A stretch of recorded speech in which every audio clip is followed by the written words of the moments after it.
our episode resumes with Sturg standing over the body of the priest as his eyes stare glassily at the ceiling.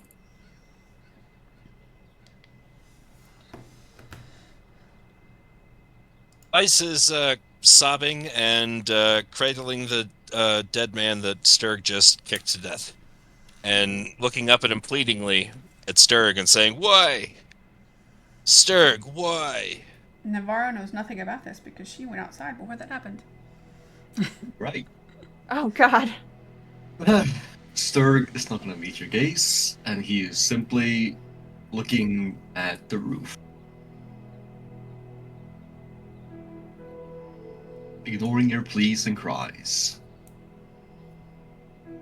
Okay, well then he eventually stops entreating you, but he continues sobbing and looking at the ruined forms of both the dead priest and his son, whom I was just saying I had forgotten that you also kicked the shit out of his dead body. Yeah, he Smashed the vampire's skull in, yeah. Yeah.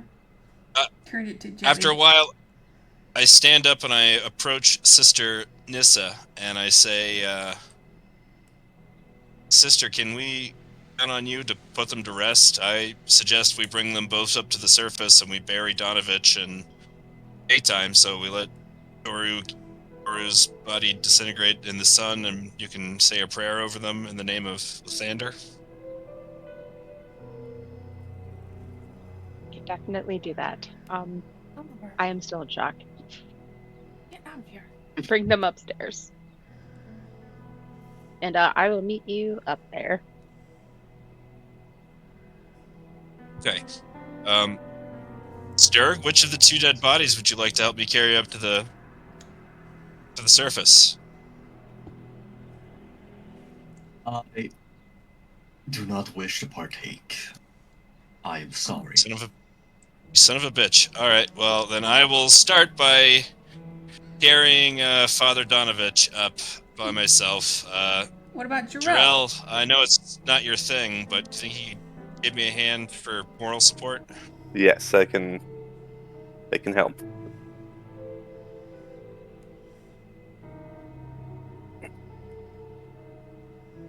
I have advantage from him helping me? So you can grapple something and then move with it, but your speed is halved. So because we're not in combat, your speed is not particularly important. Just assume that y'all are heaving and huffing and puffing. Between the two of you, you're totally good. Alright, well then we will carefully carry... God damn it, Sturg, I can't believe this shit. You're so strong, too. We will carefully carry Father Donovich up to the surface and out to the courtyard where we had buried the former Father Donovich former looks burgomaster. like a chunky dude. Yeah. As you all emerge out the front door, Ismark and Irina both stand, and his mouth opens silently, and it's Irina who gasps, "What have you done?" Yeah, Navarro says the same thing. She looks over and she goes, "What in the nine hells happened down there?" Leicester's too forklipped, he can't speak. Jarrell. Well, Jerg kind of went a little overboard. You think? Just a little bit. Where did Stair go? I don't know. I didn't see him come out. I can't believe you killed Father Donovich. That can't be good. He's a priest. That cannot be good. No, certainly not. And it's already past the dawn. Oh. Oh, great. You guys have just... We have to wait till tomorrow? No. And we don't have to. Just... Well, no. I mean, I would prefer it if we buried him as his beliefs dictate. I'm certain that he would appreciate that as well, especially since he's dead and wishes to be with them now, for certain. My gods, I can't... Oh. yes, you should inter him here for a while, and then return for him tomorrow at dawn, perhaps before we set out.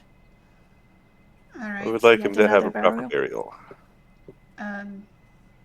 I will help you All right. bury him. And Ismark, she nudges him hard with her elbow. Ismark will help as well. Well, we have the rest of today to dig the grave for tomorrow morning. Because that's gonna take some time too. Obviously, we have shovels because we dug a grave to begin with, right? Yes. Yeah. Perfect. All right. Jarell and I need to go back down, and do you guys want to? What's gonna happen to the vampire body? Should we disintegrate it now or wait till tomorrow morning? Will it disintegrate if he's already dead? Should he not have a proper burial as well? So that perhaps the Morning Lord will embrace him once more and him and his father can be together in death? Okay. Well, then I gesture for Jarell that we won't be needing him, and I'm going to go downstairs and take the manacles out of my monster hunting kit.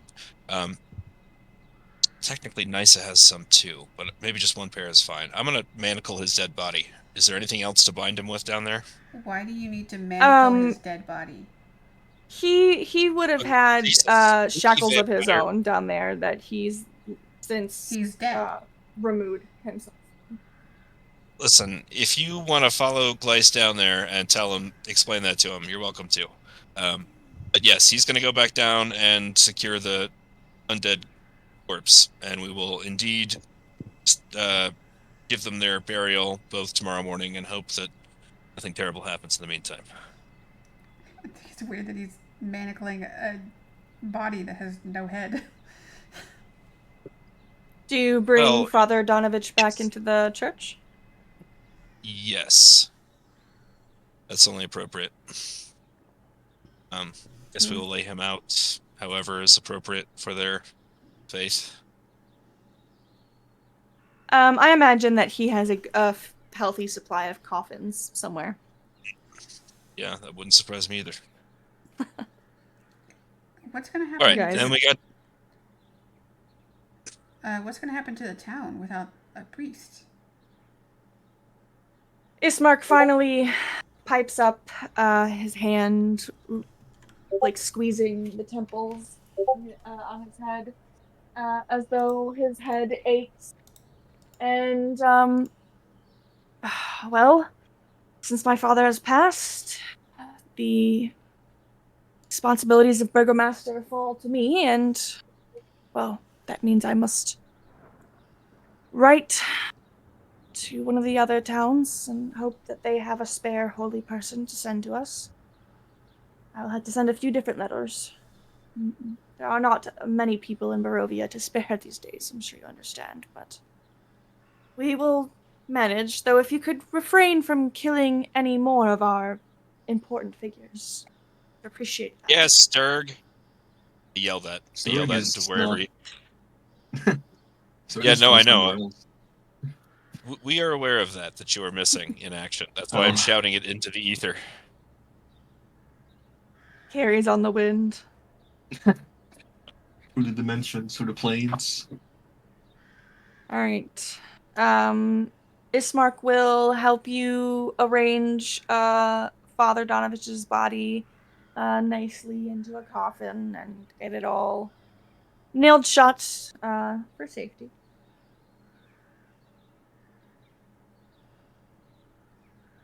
And it's not early morning, around 7, 8 or so.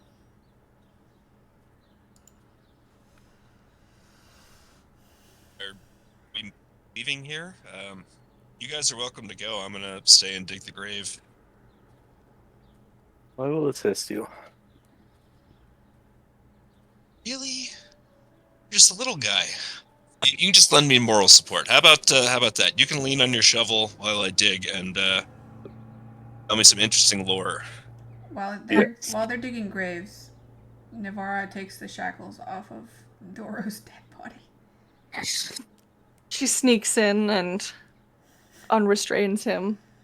Well, I mean, you definitely could do that without me noticing, but whatever consequences come of that, be they on your head. Are you What? gonna steal my I don't. manacles? She'll leave him under your pillow while you're sleeping. Yeah, I'll return That's good. him. Like, Jackal Fairy. Gleister would be delighted by that, actually. I mean, Uh, Navarra's not worried. I mean, his head was literally turned into jelly, and he's dead.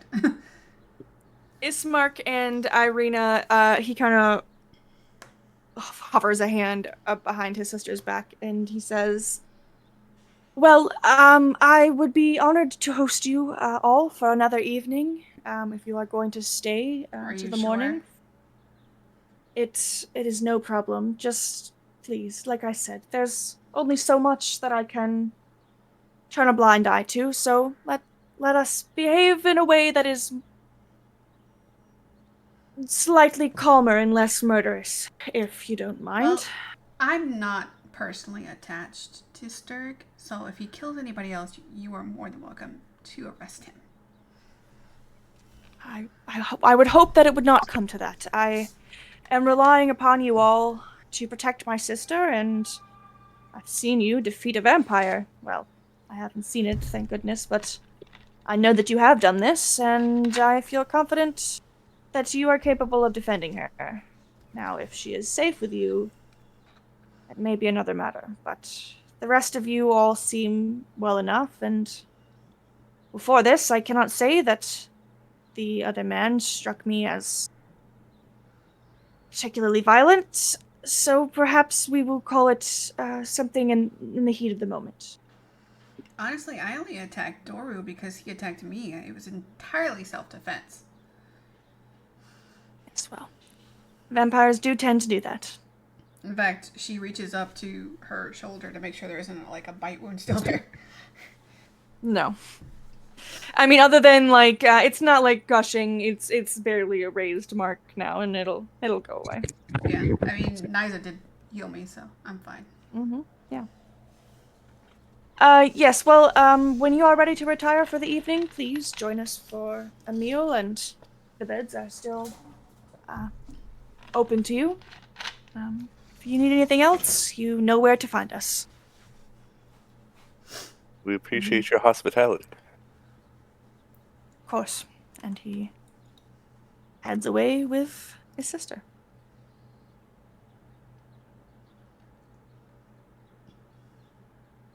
Well, after Drill and I finish digging the graves, we might roam around town and try to find a shop.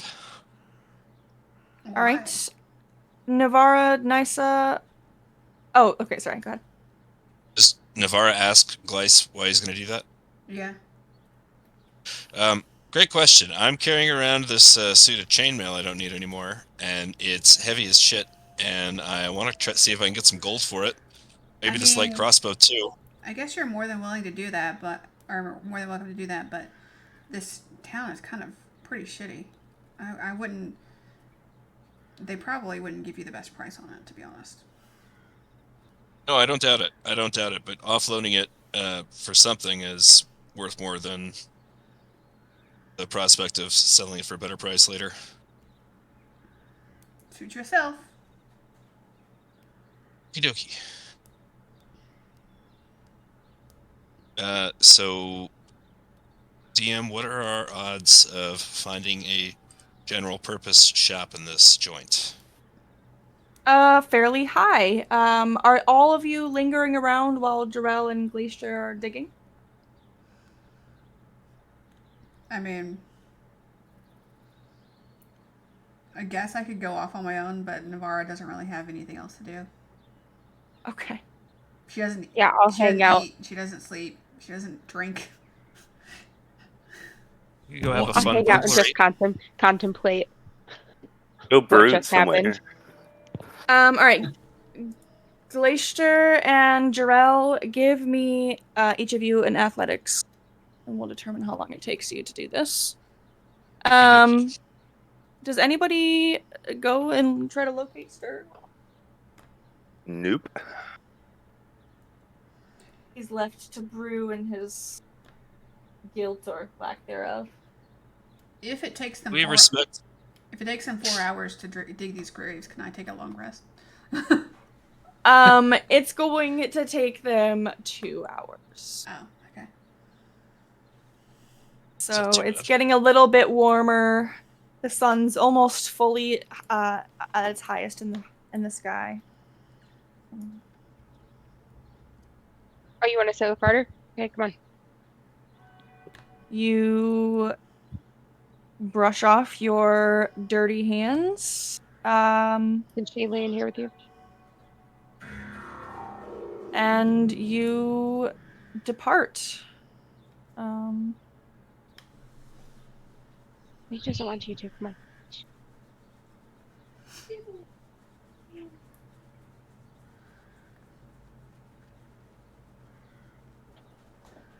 it is daytime, and it's foggy, but it is fairly easy to tell where the the buildings that are filled with life are. And just across from the tavern that you visited is a little shop. Not right now. No, I'm in the middle of something. There is a sign over the door, creaking on hinges, and Go it tap it. reads Bildrath's You're not hungry. You're bored. Mercantile. I fed you and Just you to be had dessert. clear, Come on. it's not bird bath. Yes, to be entirely 100% clear. Call back to the last time. She's hungry. She wants 7 snacks. I don't know. How do we do this? There we go. Just give her a snack. Just give her a snack. I don't want to give her a snack. Oh, I'm sorry. I thought I was muted. You're fine. That was cute. My bad. Right. Sturg, are you staying? I mean, for a few hours he will eventually leave, as he has done what he intended to do to calm down. None of you will know what that was, because none of you came! Yeah. Well, I don't think they you You'll want to be respect- around probably you right now. you'll probably notice them then as they are walking down the steps of the church.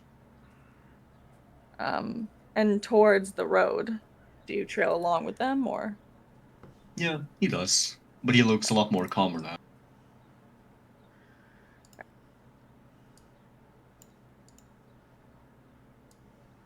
There we go.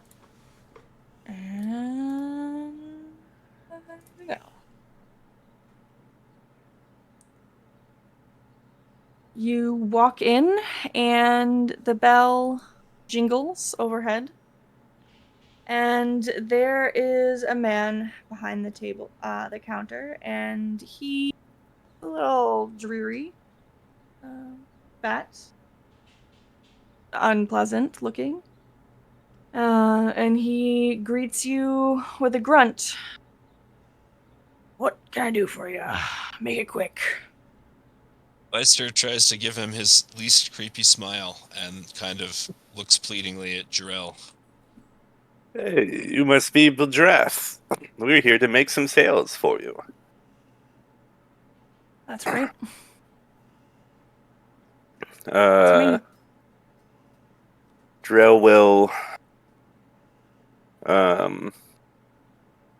get his old leather armor out from his backpack and lay it on the bench.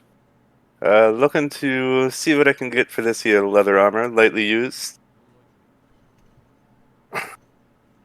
We're a general store, man. What do you take me for? I don't deal in weapons and armor. But I'm Kidding? looking for a trade. You just hear Navarre go, "Told you so." What is it that you're looking for? It depends on what you have. I'm a wanderer, you see. Never know what I'm looking for till I find it. We've got plenty of things of use. You want it bad enough.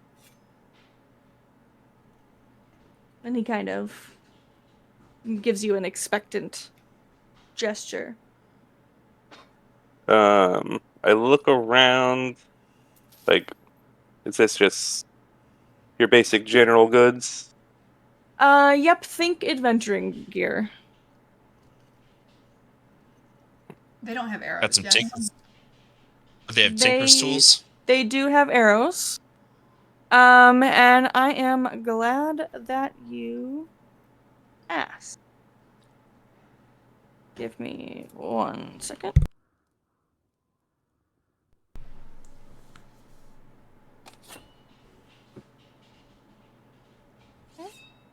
And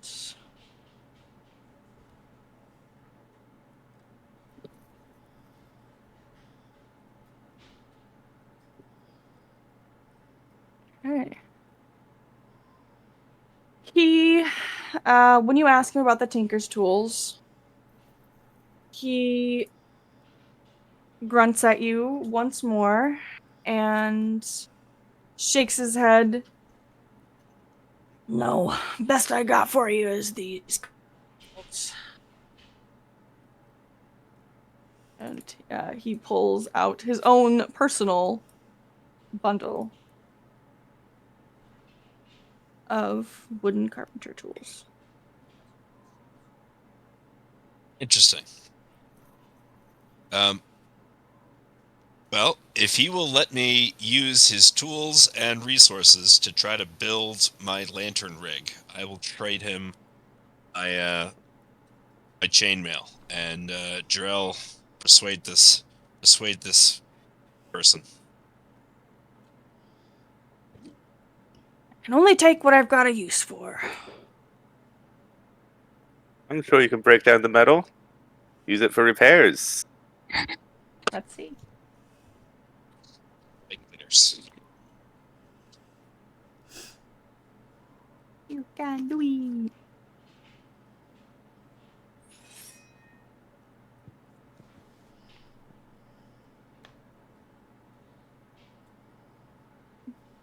All right.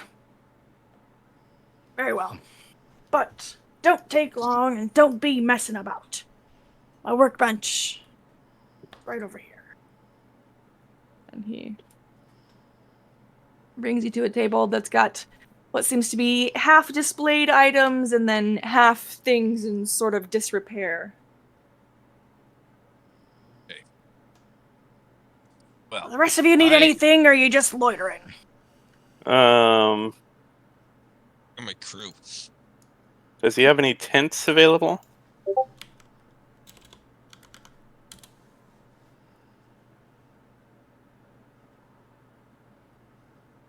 He does. He flips through his book, and he has a 2-person tent available. I'll offer to trade my leather armor for his 2-person tent.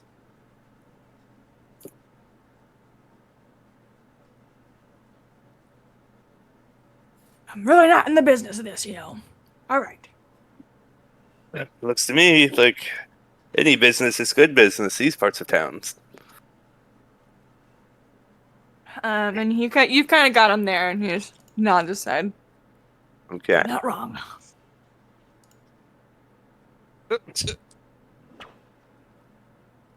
I'll take off leather armor.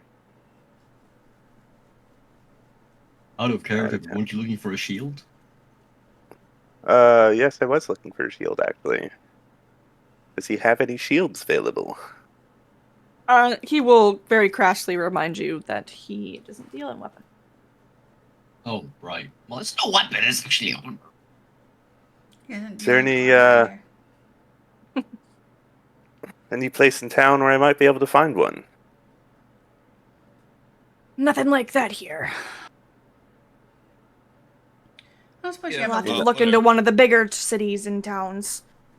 Try Velaki. Do you have like a list of stuff that he has that I can Uh, browse? Yes. Oh, Thank Are you guys able to see all that stuff? abacus. for counting. Oh, those things are Mhm. buffaloes. Oh, no, it's holy simple. Oh, he's got some holy water. Ooh.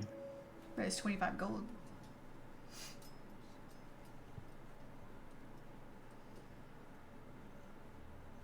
I think Nisa and I both each have a holy water from the Monster Hunters kit.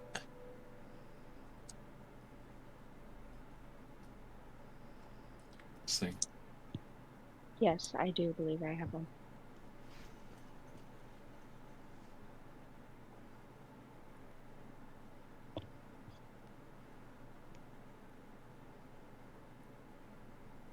So what do I gotta roll to try to build my thingy?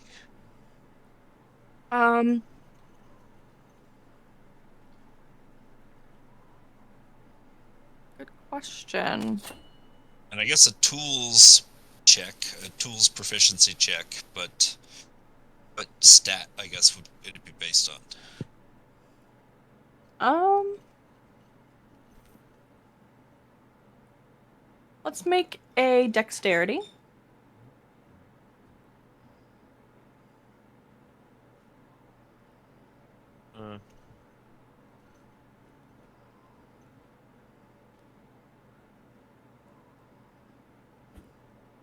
Yeah, I'm gonna use my inspiration. Okay.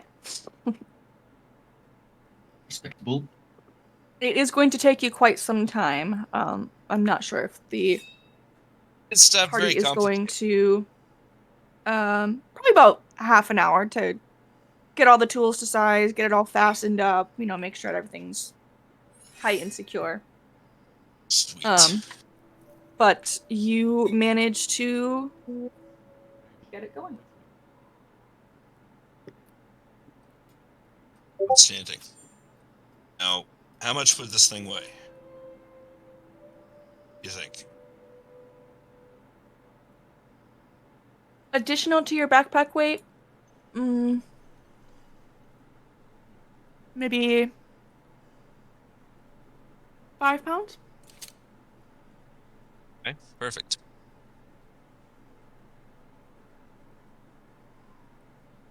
And now I'm not carrying the chainmail, so perfect. Delete that. How do you delete the thing?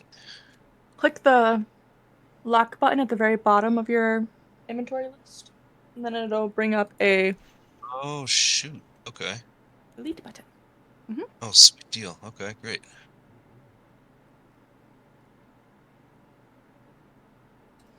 Hey, look. Well, if you're not gonna buy anything, Look, get Stark. out. Look, Stark, they got soap. Want some soap? He is not done using you. He's ignoring you. Lost in his He's own got little the emo. thoughts. He's got the emo kid face on right now. Oh, yeah. Yeah. You said you sell an assortment of adventuring gear. Would you happen to have a amulet or emblem of a black hand?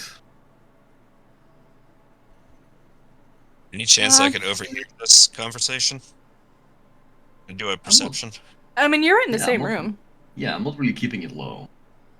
Okay, sweet. Let me look in this box here. It's like all the holy symbols in like a little wooden box. As articulate as Hey, it man. gets. He rifles through them, and every amulet that he picks up has the symbol of the Morning Lord on it. Nope, doesn't look like it's me. I got this blank one here, though. Blank. It's just a flat piece of gold. I suppose it could work Press for your own now. symbol into it if you like. Why not? Would you do I'll it give for it to me or you for something 3 gold pieces. 3 gold pieces for just a round? That seems like a bit of an overprice. Don't you think, pal? If you want it bad enough, you'll pay for it. Plus, gold's particularly rare around here. Oh, the things I do.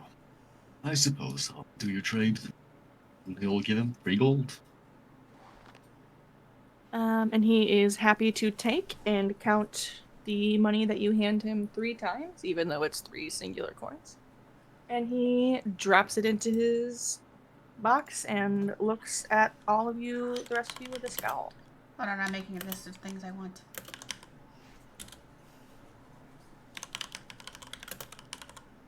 Guys, look at my cool thing. It holds my lantern over my shoulder.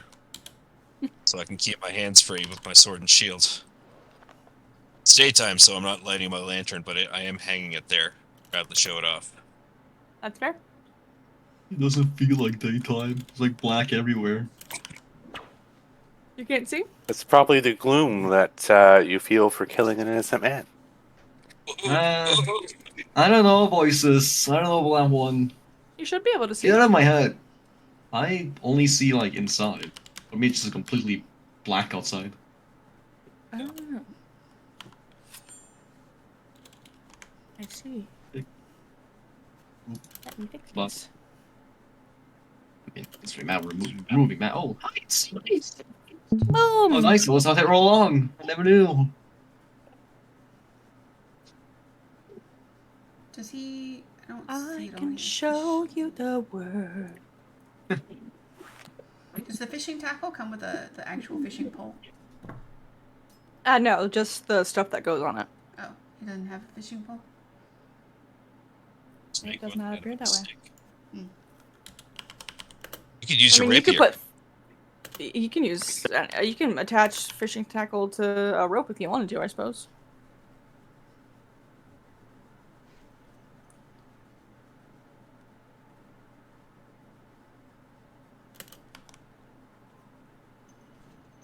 Anyone else have any other business, or I think Glyce is gonna head back to the estate. Look over the defenses again. Okay. I have my list ready. Sweet.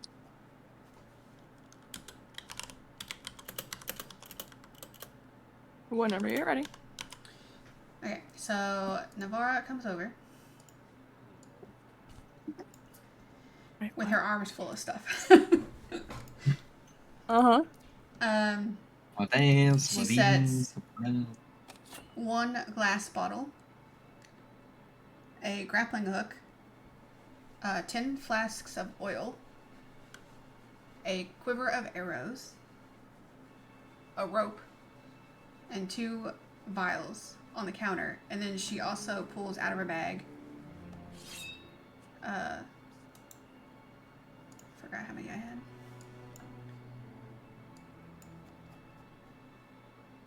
9 torches, and says, I would like to buy all this stuff and sell you these torches in exchange. He looks from the large pile back to you, and to the large pile, and back to you. You can afford all this? Yes. Damn. Alright, well, I'll give you a silver piece for all the torches, but the rest of it... can you put that list somewhere? So I can do the math on it. I've already done it. So it's, Oh, great.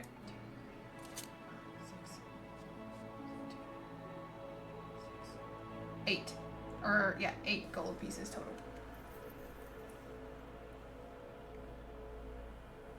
Yep, 8 gold pieces. You said you wanted 10 vials? No, 2 vials. Oh, okay. I wanted 10 flasks of oil, which is a silver piece a piece. Okay. He does the exchange, giving you your exact change. And gives you a moderately pleased, displeased. He probably doesn't hate you guys too bad right now. Sort of look. Thank Well, you. that's something. Pleasure doing business. And then she walks Yeah, out. have a good day.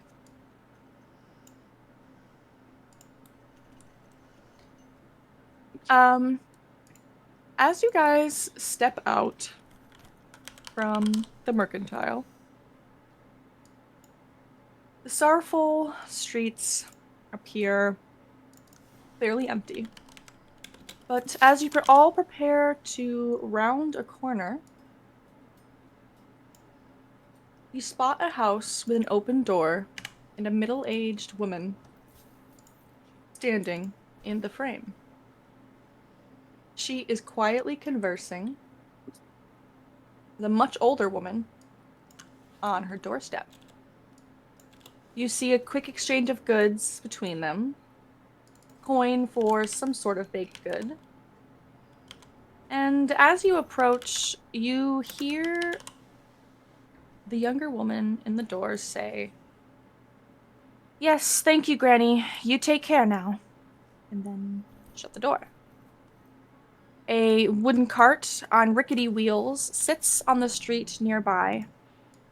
From it, you can all smell the scent of freshly baked bread and hearty seasoning. The woman herself has gray hair pulled back into a neat bun under a knitted shawl, wearing clean but simple dress.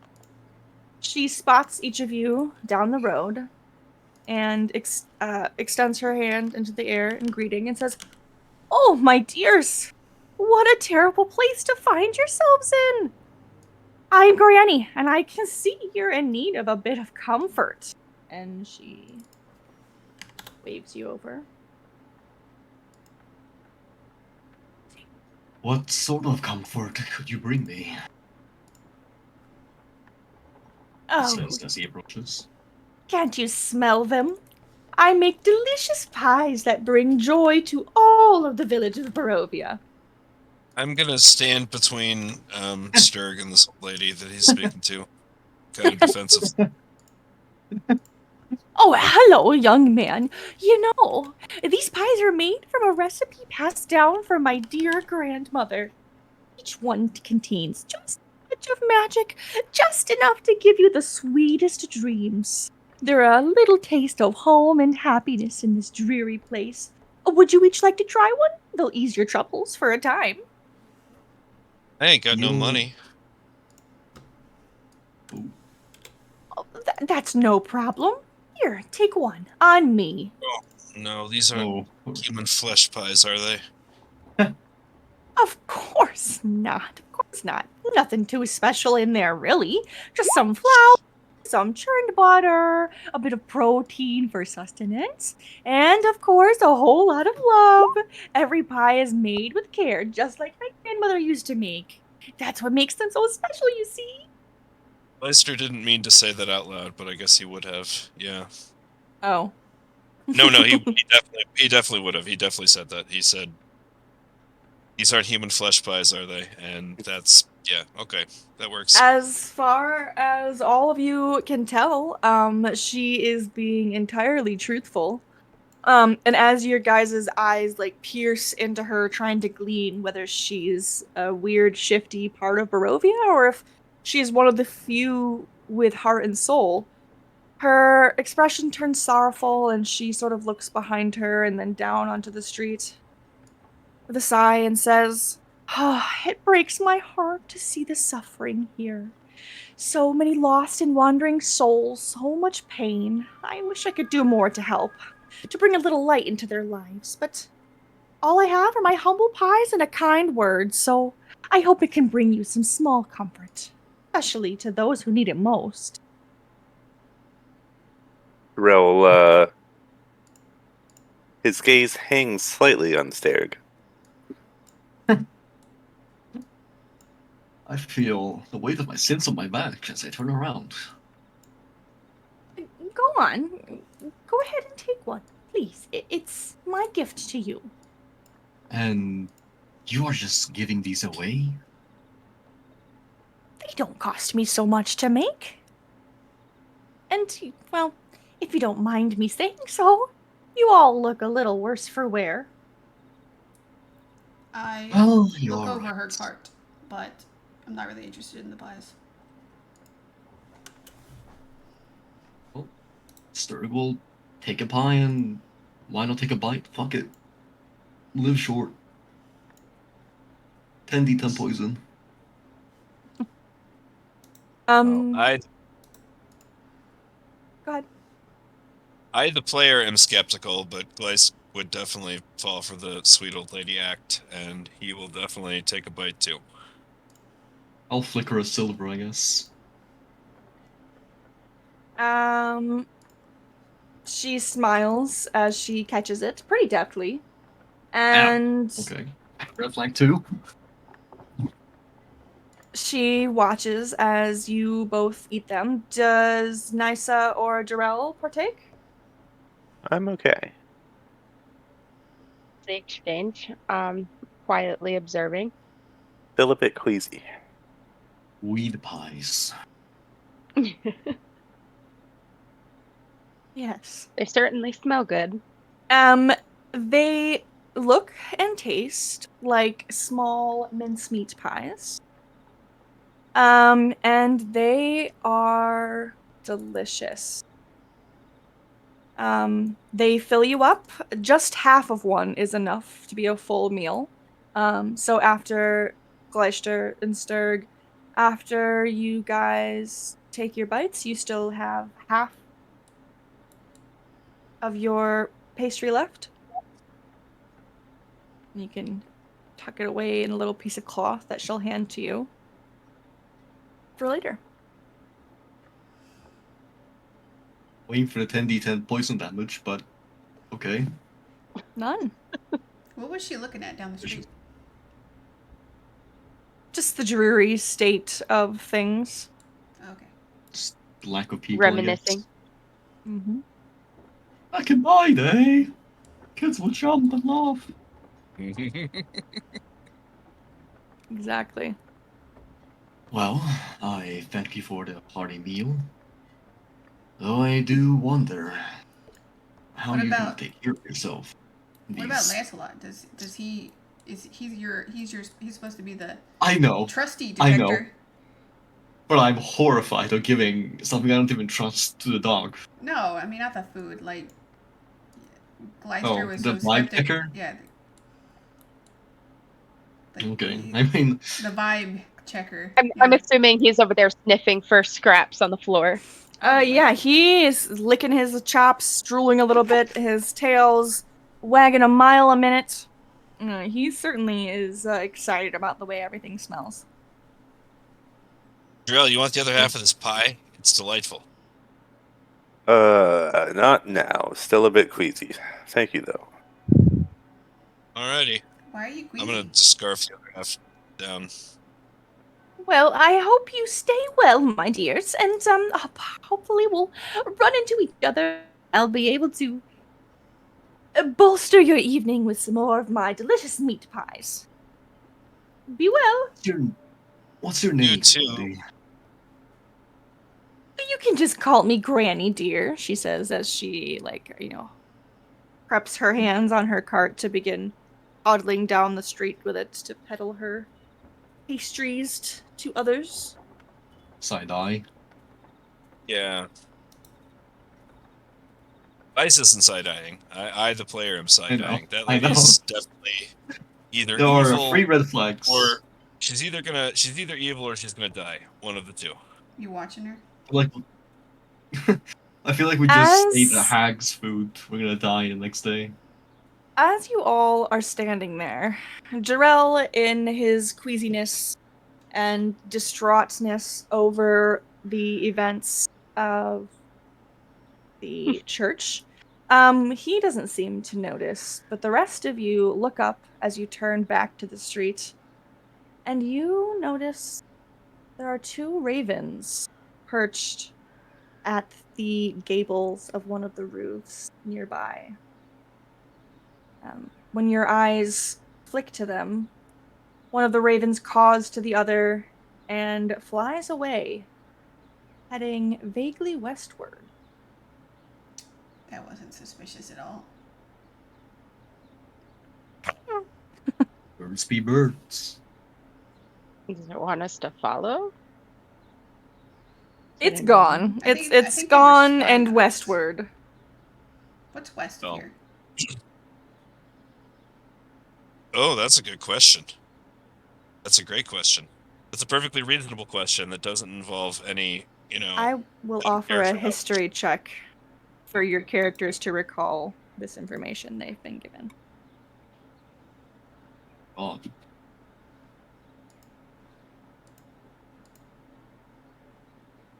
Valaki is west. You've been told. Is that where we're supposed to take the girl? Mm-hmm. Hmm. Is Granny gone? Granny has left. Okay. Granny has left the building.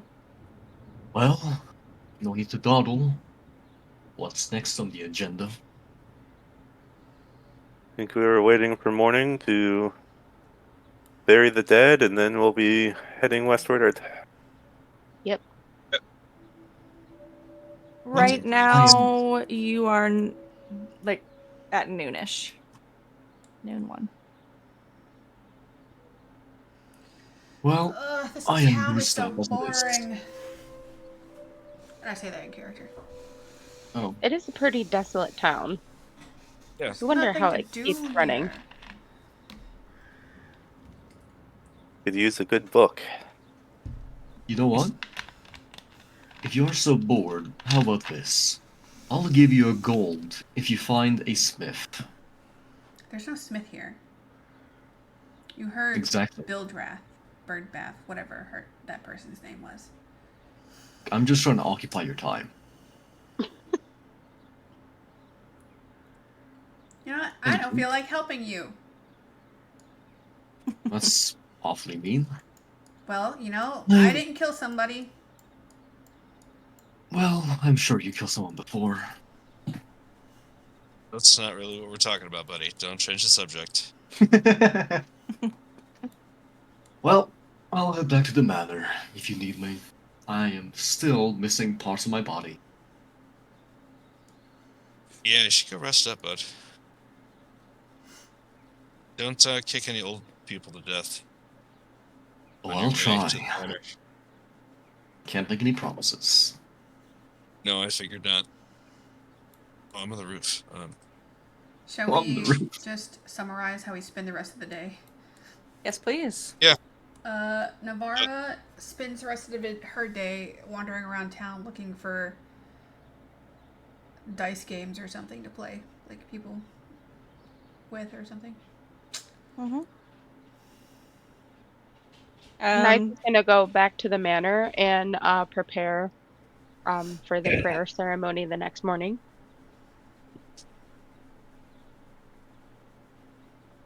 I was just going to go back to the manor and look over the defenses again. I'd like to attempt another investigate check.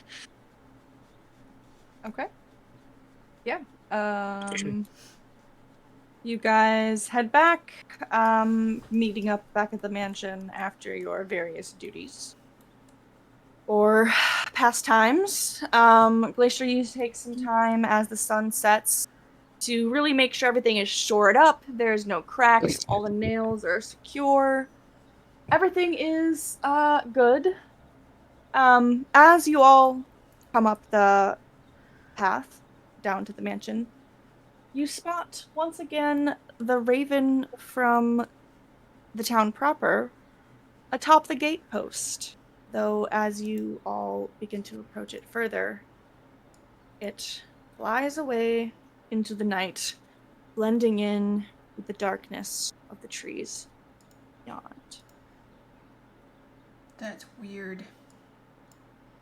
Spooky. Makes me feel uneasy. I don't know what y'all are talking about. Oh, there was a raven that's been stalking us. That's the first time I've seen it. What have you been up to? Actually, I'm gonna stay outside, and I have this magic dream sword that just showed up on my bed last night. I'm gonna play around with it a little bit. I seem to handle it a lot better than I should for a man with very noodly arms. Knock Yeah. knock. You're just out front doing sword fighting maneuvers. I'm more like a kid that has a yardstick, Yeah. pretending it's a lightsaber. Yeah, precisely. Yes, miss. How may I help you? I'm just looking over my father's things, preparing for, Taking the over. job. Yes, exactly. Um, we met this weird old lady in town giving away pies, but also we noticed there's these ravens that seem to be following us. Do you know anything about that? Is that common around here?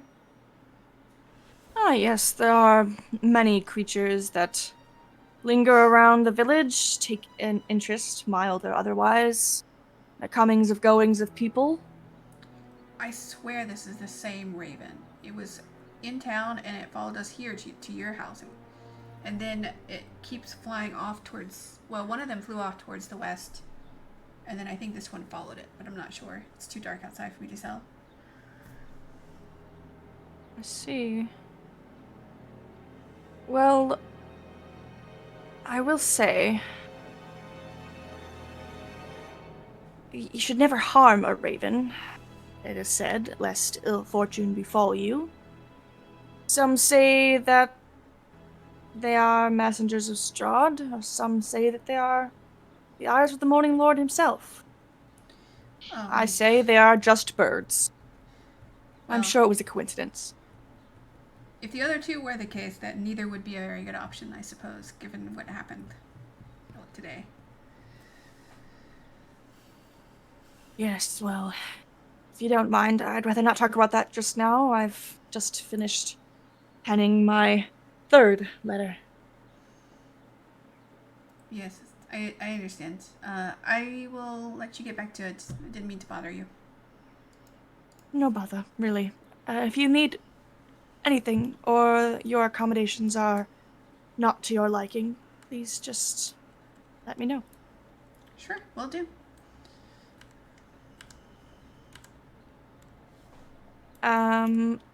Irina gives you a hesitant smile, Sturg, as you've walked into the room and sat down and curled over onto your side and promptly made it clear that you've no interest in being spoken to at the moment.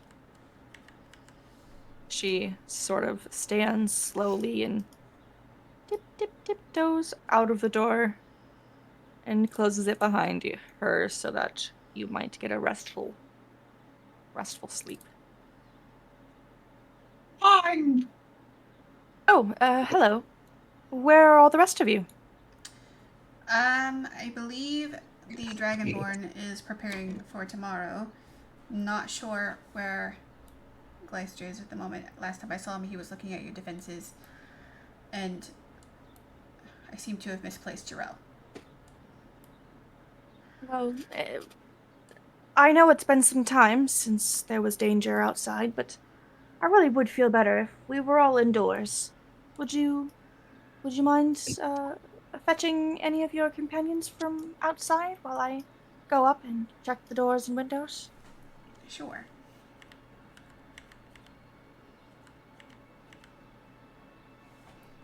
Vara comes outside, looks around. Oh, Jarrell. Yeah. Irina wants us all inside. One sec. Take a step to your left if you would. This way? And I swing my long sword, my little magic dream sword, and an eldritch blast goes shooting by. Ah, I like this. Are you done playing? This is awesome. I suppose so, though. Yeah, she says But I'll give it she's worried one that more. Okay, come on. She said she's worried about possible attacks. Not that it's happened anytime recently since her father died, but she would just prefer. She would feel safer. More. What? I can't think of the word right now. My mind is blanking. But you know what I mean. Yes. Secure. Yeah. Yeah. Something like that. Understandable. More at peace. Something. I don't know. Where's Gleister? Is he out here? I am upstairs. I'm satisfied with the defenses. We're gonna set watch as usual. We can't count on Stir because he's doing his own thing. That was in Um, character. She was but asking Jarell if let- Oh. he'd seen Fleister. oh, sorry. It's okay. Uh, It's okay. he headed inside last I saw him. Ah, okay. And we would have seen each other while you were out playing because I was checking the defenses, which meant Yes. like walking around the house. And I probably gave you a thumbs up. Are you trying to me or him?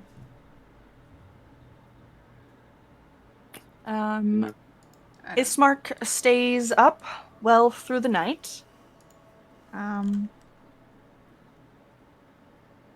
And presumably the rest of you retire, aside from whomever takes the first watch.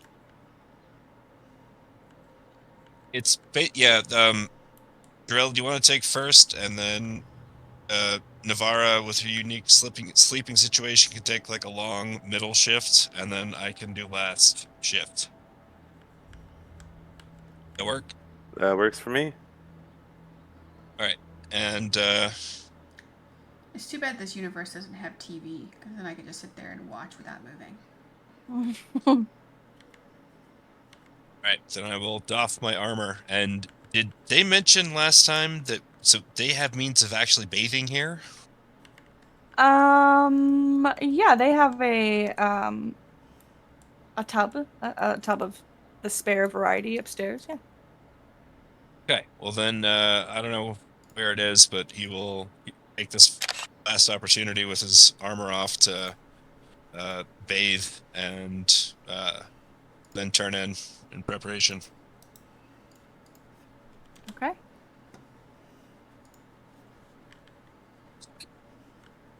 As you all do so,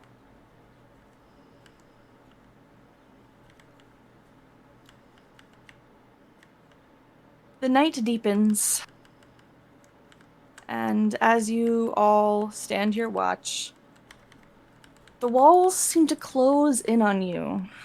The events of the day are heavy, and as you all lie in your various beds and sleep, or try to, you find a sense of dread gripping your soul. As the dreadful night carries on, you can hear the howls of wolves and the eerie scratching of claws against wood echoing through the house. And every shadow outside the boarded windows feels like a threat. Ismark steps out of his office into the main hall, pale and trembling, his voice barely above a whisper as he looks to you, Navara and Jarell. Just one more night. We must stay together, and we must be careful. They must know our plans. But as he speaks to you in his hushed voice, abruptly, all the noise stops. Sudden silence is even more terrifying than it was to hear the threat just outside of the doors. As you stand there in various shades of defense or fear, a loud, resounding knock echoes through the manor, sending a shiver down all of your spines despite yourself. I will draw that longsword of mine. Just don't Ismark's face drains of color and his knees almost buckle beneath him as he reaches for the banister. He looks This takes upwards towards where Irina is sleeping. And he looks to you two. Do not meet his eyes. It's Strahd. Whatever happens, do not meet his eyes. Get the others, Ismark.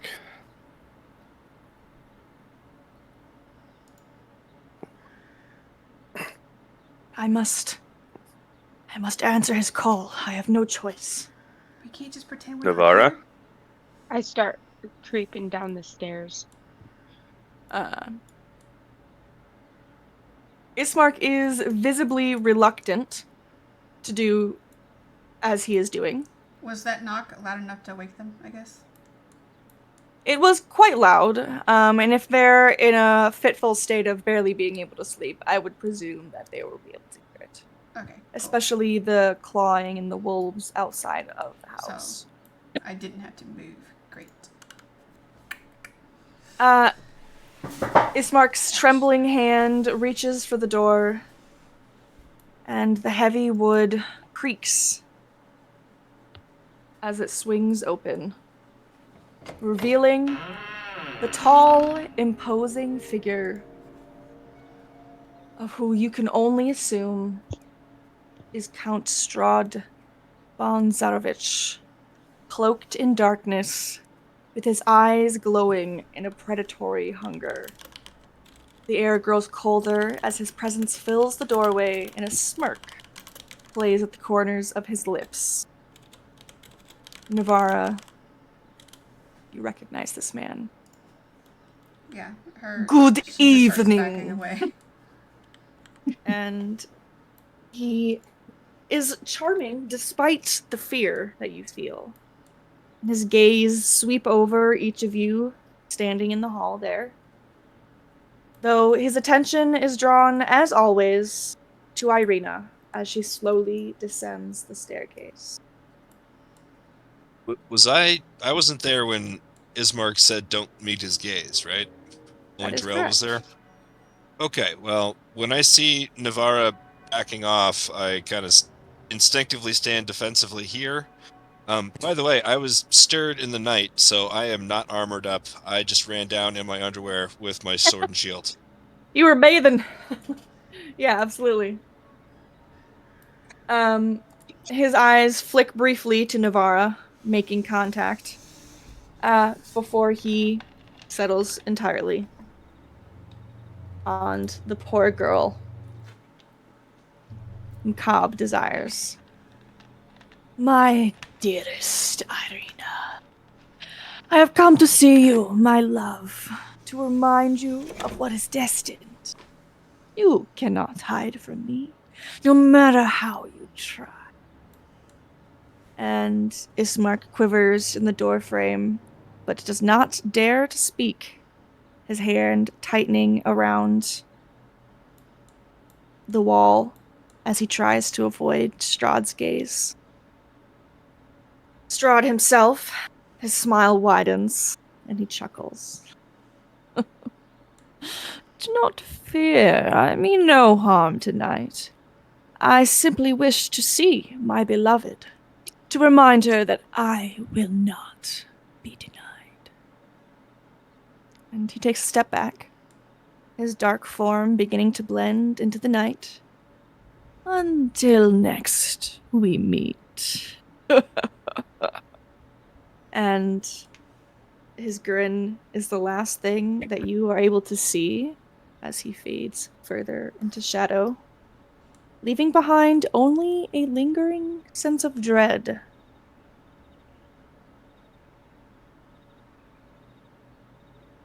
And Ismark slams the door shut, locking it, barely managing to stand as he trembles against the door with his back pressed up against it. Now you see why she must leave.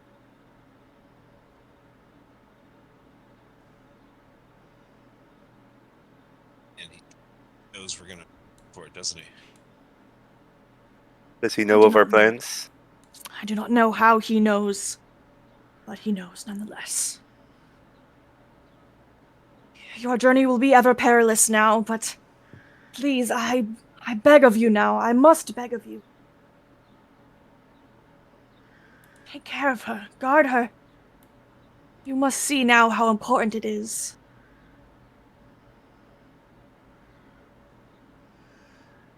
Navara doesn't is seem- just speechless and just like staring at the floor. You know him, Navara? She didn't answer.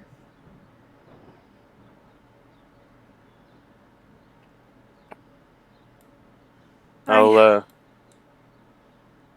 move closer and gently like put my hand under her chin to try and get her to look up. It's okay. He's gone now. Okay. Um.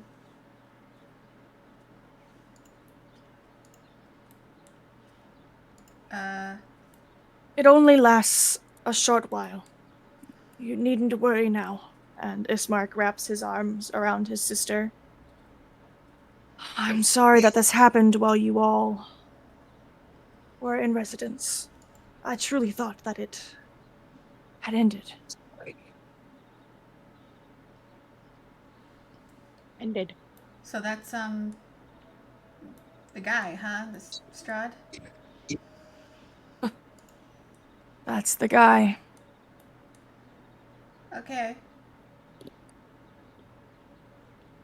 You look like perhaps you should lie down.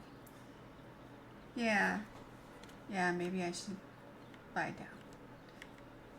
She just walks in here.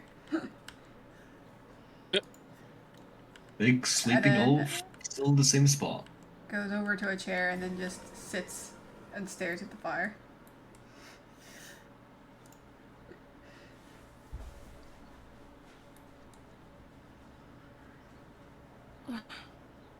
He has visited once now. We should be safe for the rest of the evening. Arena, let me bring you back to your room. And he begins to guide her up the stairs and back to the comfort and safety of her chambers. Glyce, well, wait, nice, before you leave, Glyce looks at both of you guys and it's like, so what do you think the connection is between Navara and that Strahd? I mean, it's not just me, right? Certainly Yeah, no, not. that's definitely suspicious. Your guess is as good as mine, though. It could be a number of things. He's probably a good person, though, right? I mean, she's been helpful so far. I mean, when she speaks, she always seems like she's very compassionate. That makes me admire her. I say Could- trust her for now. She seemed She- terrified of the man. Obviously, she's on the opposite end. She wasn't drawn to him like the others, so And we can agree that we don't need to be suspicious for now, right? Agreed. agreed. Perfect. Perfect. Boy, I was worried you guys are going to be hard to sell on that.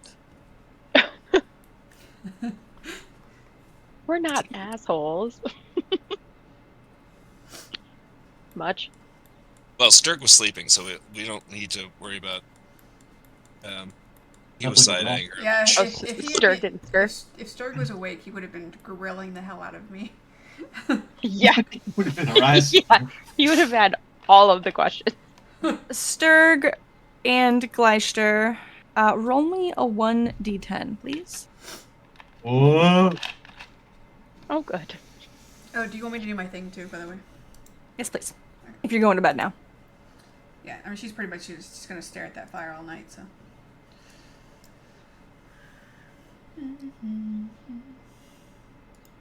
Sturg, you fall into a fitful Makes sleep. sense.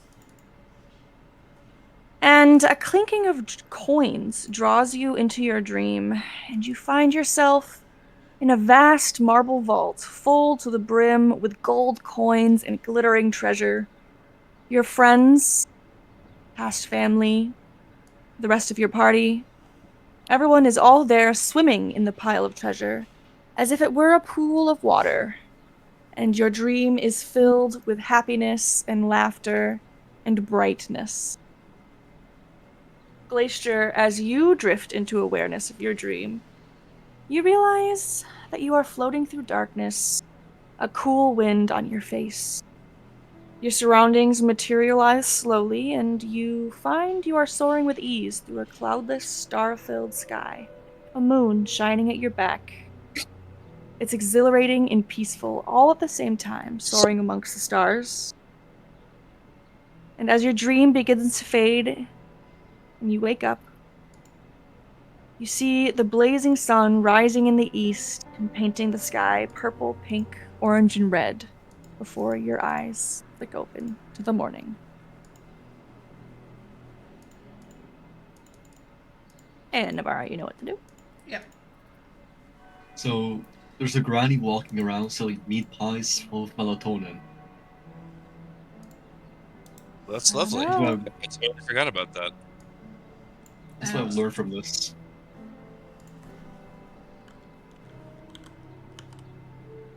I was That's gonna go with delayed onset LSD, but melatonin works. Yeah. no, that's that's great. This guy probably doesn't get much restful sleep. Probably Sturg neither. I was gonna say Uh, yeah, if I despite was the horrors of going, what happened, you didn't have any nightmares about them, luckily for you. even the people he see in those dreams can be fucking borderline triggering, but I guess We'll it's more imagine that positive. probably Donovich was there as well, happy, alive, and well, enjoying the company of his son. Oh, a weird morning. When you all awake, it's early. When Irina knocks on the doors or gently shakes shoulders awake.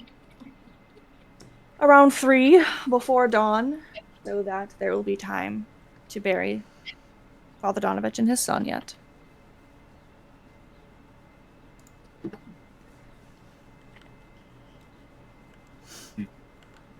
When I Oh, it's go back probably to the, go on. I was gonna say when I get back to the Undercraft, are my manacles anywhere to be found? They're under your bed. Did she sneak in while I was sleeping and put them under my pillow? I'll accept it. We don't need to No, roll. I feel like she probably did that before dude showed up. Perfect. Okay, so That's then fair. when I went back to bed after that, I was like, "Oh shit, my manacles." Yeah. All right. I don't question the fact that I left them on the body in the Undercroft, but whatever, I have them. So we're gonna carry him up and get on with burial, I guess. All right. Manacle fair. Sturg, do you accompany them? Well, yeah. He wakes up and Okay. questions, "How long have you been sitting there?" She just goes, huh? What? Oh, is it morning? I believe so. I had a trifling sleep, which is weird. Navarra looks like she has had a really bad night. Did For the, you have a nightmare or something? something. For the first time, she probably looks like she's tired, even though she's not really. Well, There's like maybe you purple aren't a shadows under corpse her eyes. after all. Maybe you're alive.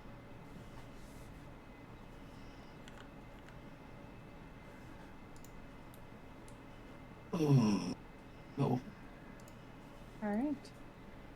You all head out. Ismark and Irina, they dutifully follow you to the cemetery and retrieve the bodies of Oh, fancy. Father Donovich. Yeah, I forgot I had this. Sorry. Father Donovich and his son in their respective coffins. God, that's so sad. So there is a possibility Worse. for them to be buried together, at least, so that they may be with one another in death.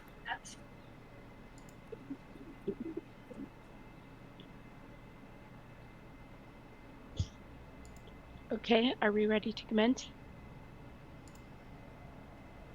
You all probably, I imagine, lower them into the holes you dug? Oh, we only dug one hole for Donovich because we're hoping that he will disintegrate in the dawn. Do vampires do that? Do they not do that? I It's the know. sunlight. I know vampire characters have disadvantage in sunlight. I think that we should bury them together and put them at rest because it isn't Drew's fault that he became a vampire, remember? This wasn't Yeah, his choice. No, I didn't mean as punishment. I meant as like a ritual thing to give him back to the sunlight. I mean, I mean, Is technically that to the Morning Lord that could make sense. well? That was the idea. Does he Yeah. really not disintegrate in the Okay. sunlight? No, I have no idea. Oh, he does not. No. Okay. okay. Then I'm So sorry. then Can we're we burying backtrack? them. And say, yeah, can we backtrack and say we dug 2 graves? Yeah, you could lie him beside the Valadanovich in his coffin, and they can embrace each other. I mean, perhaps we had this Kiss and death. conversation about Leicester's naive Yeah. expectation that vampires disintegrate in the sunlight yesterday. They become goo like the Wicked Witch.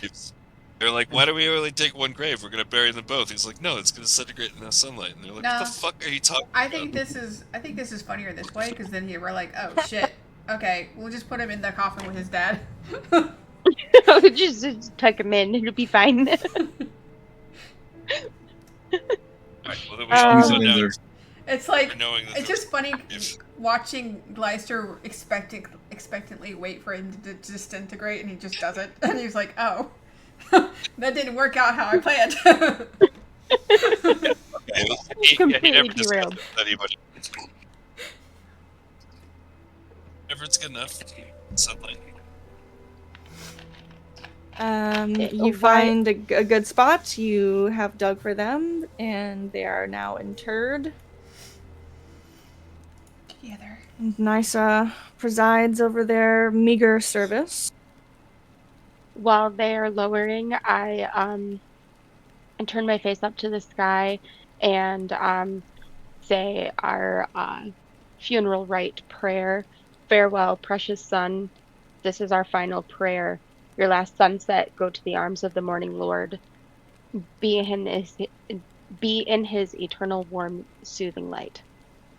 Be at rest. As she goes through the prayer, Jarell will echo the prayer, but in Celestial. Okay. Navarra takes the shovel and scatters some soil on the coffin. And then puts the shovel back in the dirt. Ismark, he stands over the double grave with Irina at his side, and his mouth opens as... Why is it open?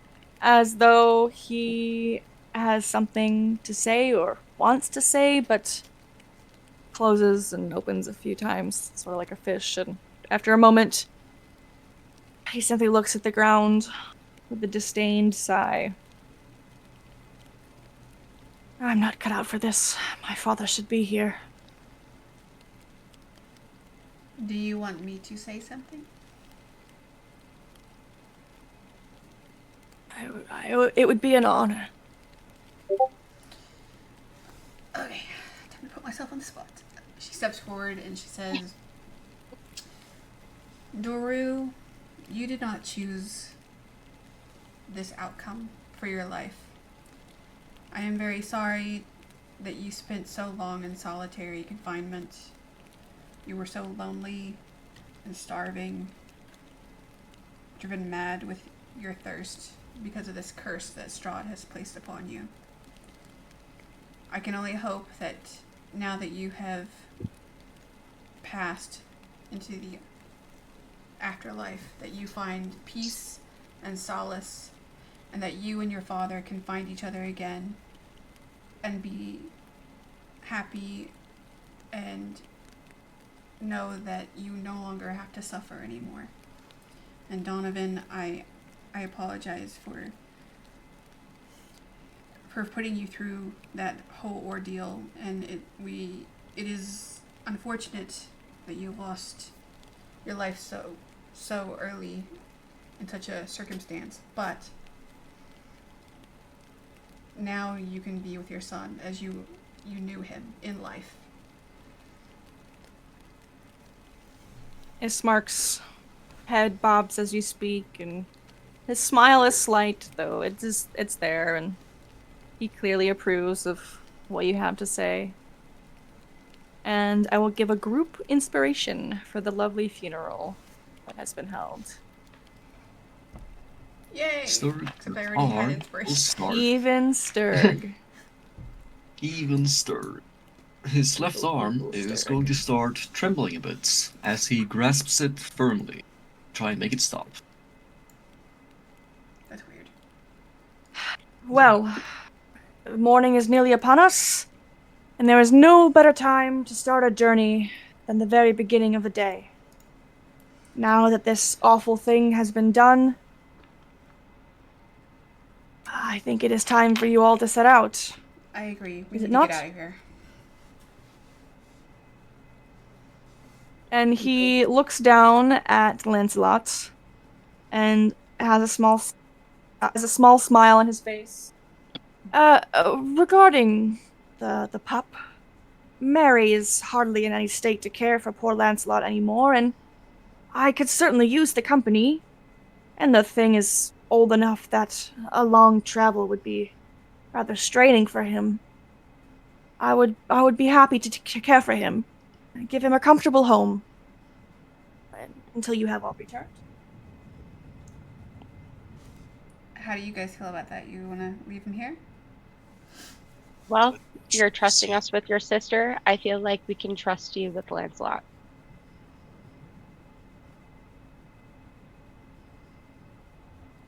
Sturg, do you feel?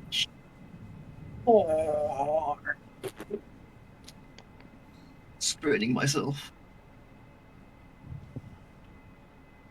I suppose that is only fair. You can give him goodbye pets. As Sturg I sheds a don't- single tear. I don't need to give him goodbye pets, but I would like to sleight of hands as I walk past, drop a ration for him. I don't care about that stupid dog. It'll be safer The for him mutt! in the long run. Yeah, I think everybody just sees that. Fucking the Yeah, most you're not barbarian. fooling And anybody. you all watch as, like, Sturb, like, crab walks to the side, and he carefully takes a piece of jerky out of his pocket and, like, does a little toss behind him. But it doesn't go very far, it just kind of falls unceremoniously onto the ground, and Lancelot gobbles it up and eats some grass and hacks up a little bit of it, though his tail wags, and Ismark laughs A as he... completely straight-faced or oh, He saw nothing, he was in charge of nothing. Irina steps up and embraces Ismark. My brother, we will see each other again, I promise. It's not the end. Try and find some happiness here. And she gives him a hug, and Ismark tries to say something, evidenced by the brief choking noise that emanates from him, but he hides his face in her hair and cries. But only for a moment, because he's very manly. And he stands up straight and wipes his face and steps back with a curt nod to all of you. You all have my thanks. Navara holds her hand wish out you to luck. him to shake. And she goes, same to you with your new duties, and, be safe. Watch out for the town. I will. And him and Lancelot begin to depart. All right. Well, I suppose we should get going before the weather turns. Do you have a way of making yourself a little more inconspicuous so you don't stand out quite as much? Oh, yes, thank you for reminding me. And she sort of kneels down, she pulls out the pack that she has on her shoulders. And Irina is dressed less in her finery today, and she's definitely dressed for traveling. It's not like nice leathers or anything, but you know, Complete she's got opposite a of decent Navarre. outfit. Yeah.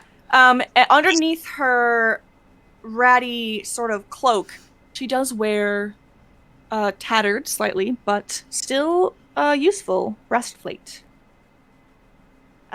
She pulls from her bag a pouch of powdery substance and begins to shake it onto her hair little by little and tousling it up, and her red locks quickly become a dusty brownish gray color.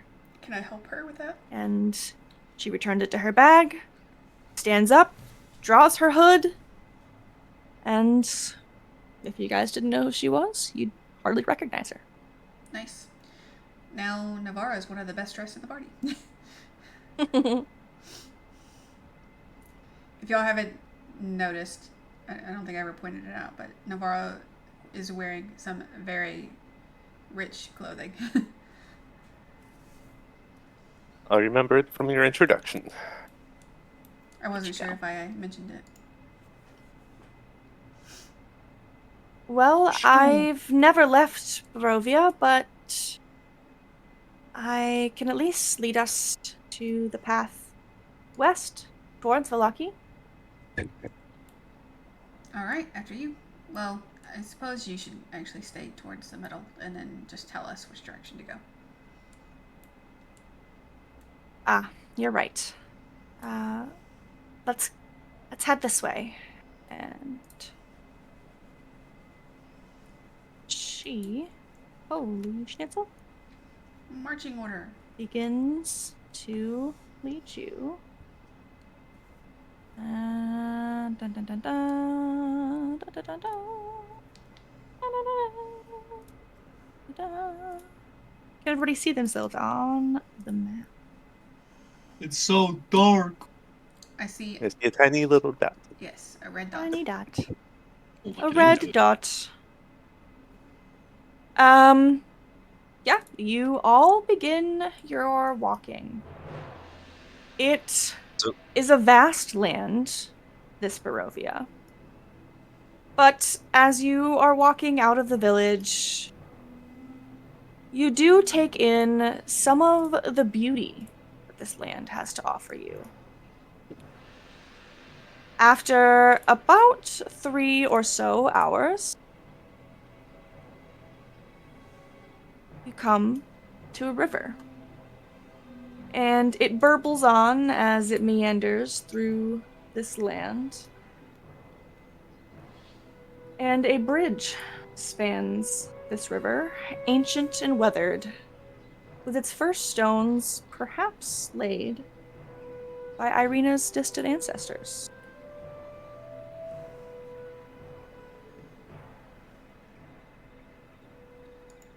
Oh, this is an old bridge. isn't Deja it? vu.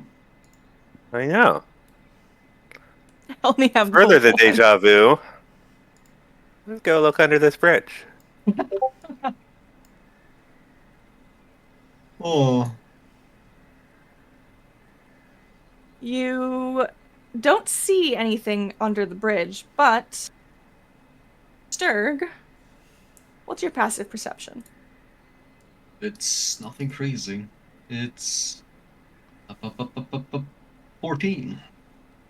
Mine's only 14 too. I feel like that's not As you I'm just walk humble. along, 14. a rubbery tentacle shoots out from a crack in the bridge, seizing your leg. Its appendage is needled with fangs that grip deep and pierce your flesh. The crack is hardly 4 inches wide, and yet this foul limb can reach forth.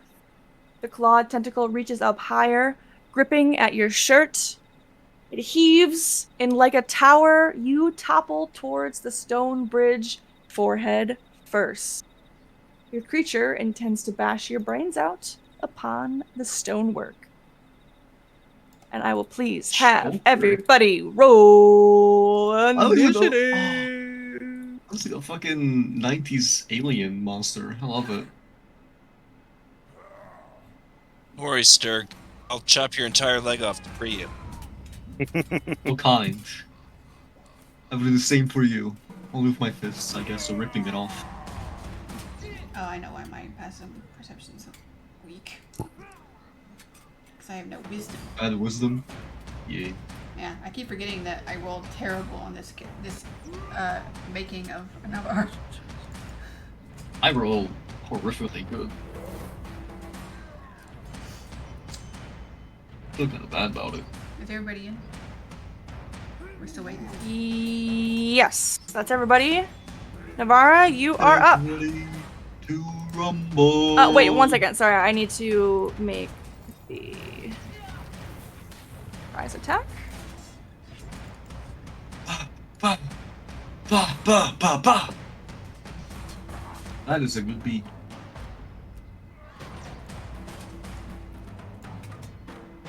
Hello? Oh, there we go. Oh, that barely hits. Its tentacles wrap around you. The claws that adorn it pierce your leg. And you are grappled. Oh no, Thanks. grappled the grappling guy. Counterplying grapple. I'll show him real grappling. Gonna say,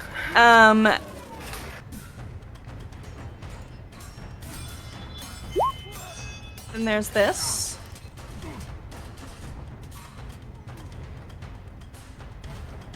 Two people. Okay.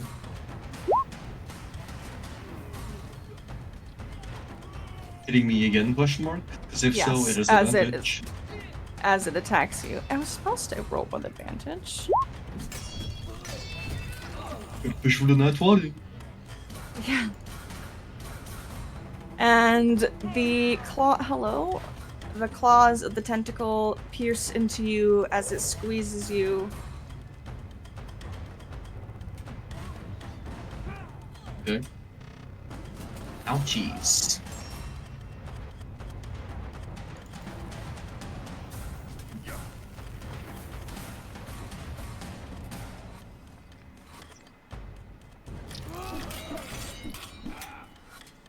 And it squeezes you further. Hey. Though it seems to have Advantage. lost its lackluster. Oh, God. Ah, that one was my bad. That time I didn't do it. Hits. Now it is truly Navara's turn. Does it have multi-attack? Wouldn't it attack again? No. Oh, okay. Are we? It won't use its multi-attack as part of the quickness. Would you consider us in sunlight at the moment?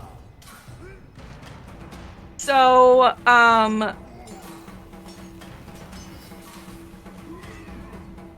the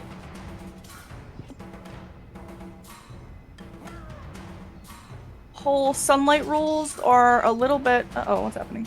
Different in Barovia.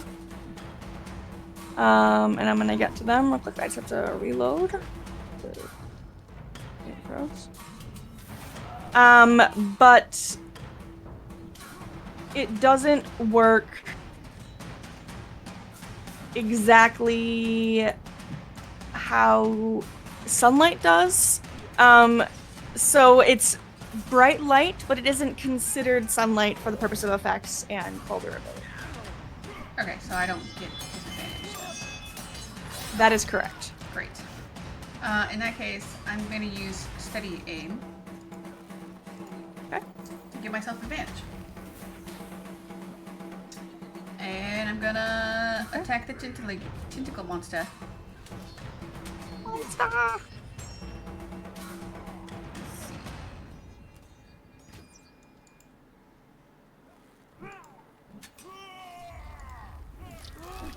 20, baby. It's probably Yeah. not gonna hit. No. The arrow flies past Sturg, and the tentacled monster that grasps him.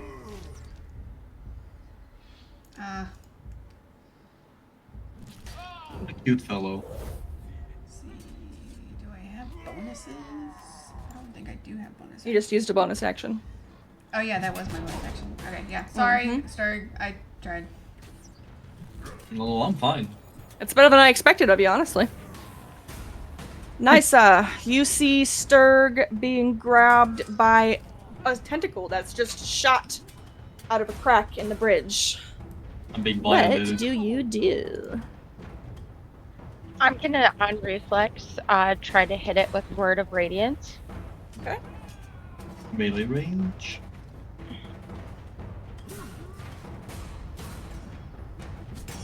Is that yeah, so you have to go move up. Wait. You'd have to move here. It's a 5 foot. Oh. Yeah. And that is Turn order thing isn't working. It is. Is it not? Oh. No, it still says Navarro. I think she didn't end your burn question. Well, there was Oh, no you did. button for me to end it with, for some reason. Oh. Oh, because it was way above the Dungeon Master's tentacle attacks. Oh, sorry. Those silly tentacles. You don't feel so silly. So he takes a single damage.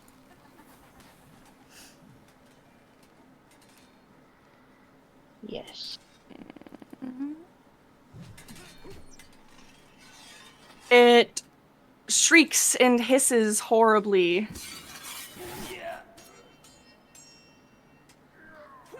Though it continues to grasp Sturg tightly. It's going in inappropriate places. How are you doing on health? Oh, I'm fine. I'm just Okay. like 60%. He's a little yellow. I'm okay. Okay. I have like We're good. 50 health almost. That's all I can do. Okay. I am going to swing at him with my longsword, but I'm going to attempt to goading strike him. Okay. Ah. Yeah, your sword slices into his slimy skin. Okay, and then plus my superiority dice, which is 5, so 11 damage total. And he has to roll a DC 13 Wisdom save. The creature shrieks from beneath the bridge, and its tentacle wavers. You said a Constitution save? Wisdom save Wisdom save. for my goading attack. Dude had Okay. less health than I thought. He will have disadvantage against anyone but me until the end of my next turn. Okay. He's got to attack me. I have insulted his honor. Maybe. Maybe. Creepy crawly Yes. little bastard. That's what I shout at him. Yeah. And oh, I'm sorry. Totally forgot about that. That's me. The creature shrieks loudly, and its tentacles release Sturg, and it pops up from the bridge's crack and dives over the side of the water with a disengage. Damn it. Alright. I get Six. to level. Drell will. Let's see what I got. What's the range on this? Yeah, I'm well within range. We're just going to take a 5-foot step here. And as I swing my long sword through the air, crackling arc of dark mist hangs in the air before shooting out towards the Joker here. Yeah. Yes. Fuck you, Choker. All Yeah, right. magic effects. Like the fish. The beam arcs across the way. You hit the wrong one. That's just the damage. All right. There we There you go. go. Damn. We're gonna go ahead and use that inspiration. Please do. Yeah.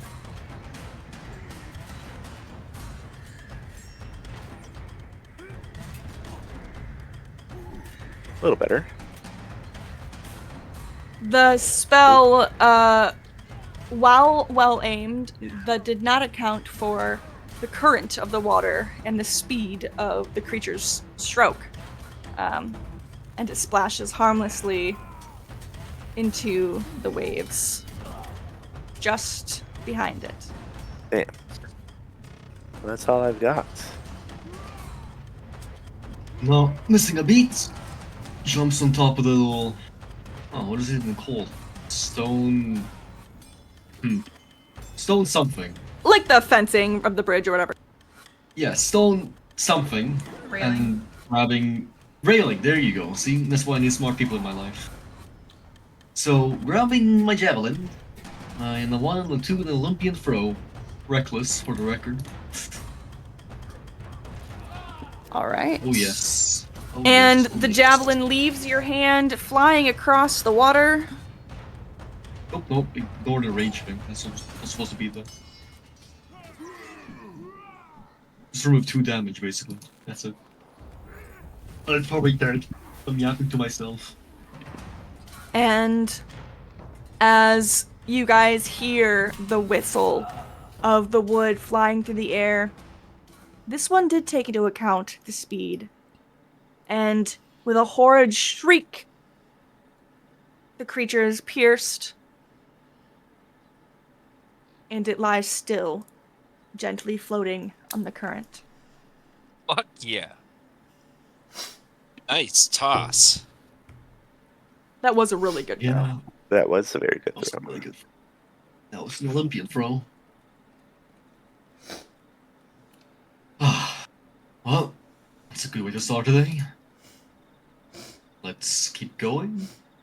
I jump down and. How Hopscotch. deep is this water? Not particularly deep, no more than like 5 feet. Okay.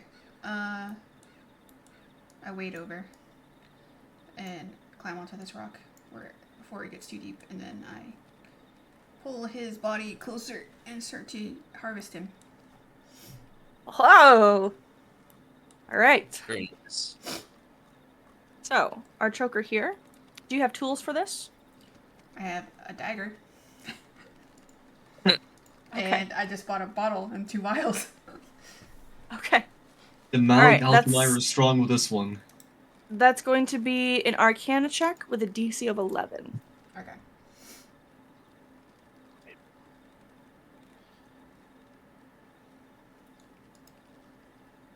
You have inspiration if you fail. Mm-hmm. 12. Nice. That does not count as ability, right? That's just skill. It's just skill. Nice.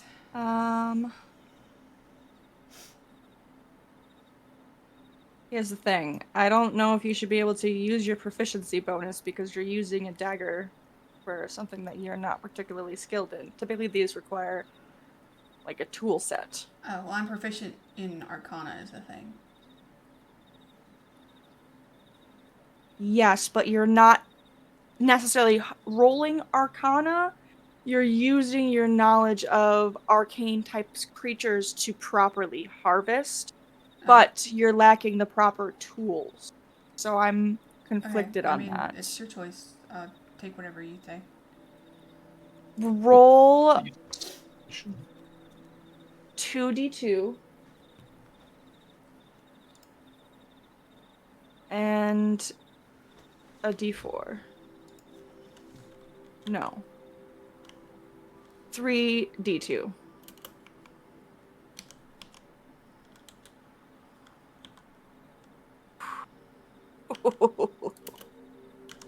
Okay. Ooh. All right. No D4? Just the 3D2?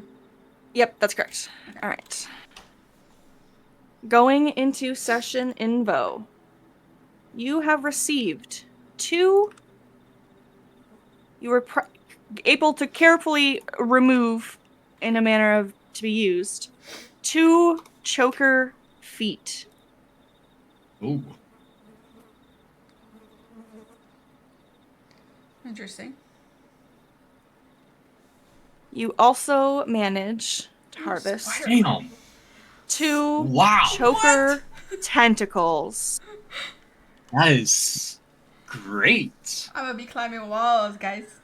You're gonna be a freaking little spider woman. Awesome. Your choker slippers. There's It's more gonna too. take me 20 days though to get it, and then I'll have to pay 500 gold. And you are able Oh, to, wow. if you've the vials for it, collect a single vial of choker lime. Can be crafted into a whip. The That's great. slime? No. No, the tentacles. Tentacles. Wow. Actually, yeah. That is Damn. insanely good. It does take you quite a bit of time to do this. There you go. And It's money. nice. So you are looking at about mid-morning now. So And over you an are hour. covered in gunk. Yes. Yep. Okay. They call me the smelly one. Or do you need a short rest? No, I'm fine. Dookie. It's not safe to linger here more than we have. Let's going. Let's get going. Right. She usual. waits for confirmation that Navara is going to make it. Yep. Sorry. You're fine. Running with 2 choker feet and tentacles, a vial of something. Clearly they're in my backpack. Oh. It's not like I'm dragging tentacles over my shoulder. Something Malik could do, I guess. Spoils of war. Another 3 hours or so worth of walking. Jesus. Axes. And you are quite tired, though the day is not finished. You have a little bit left in you.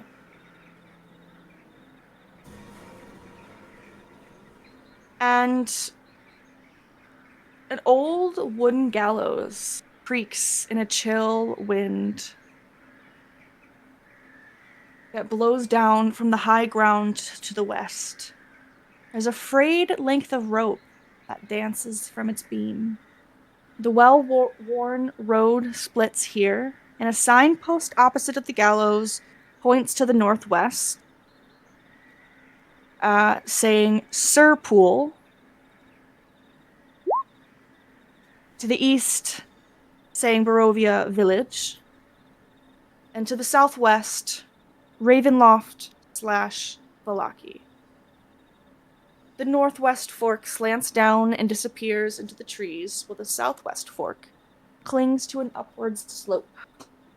Across from the gallows is a crumbling in places, partially enclosing a small plot of graves shrouded in fog. You slow, and Irina hooks her thumb towards those gallows. This is where we would execute the irredeemable, as they're known. Father insisted that death should have little place in our lives, that executions must be done far from our homes, and the dead can be carted straight back to the church. I couldn't help but notice that it says that Valaki is in the same direction as Ravenloft. I thought we were trying to get you away from him. It's a slightly misleading sign. There is a bit of a shortcut, as you would, to the northwest here. It leads you to the exact same place, but cuts a good 3-4 hours off of the trip. Should we go that way then?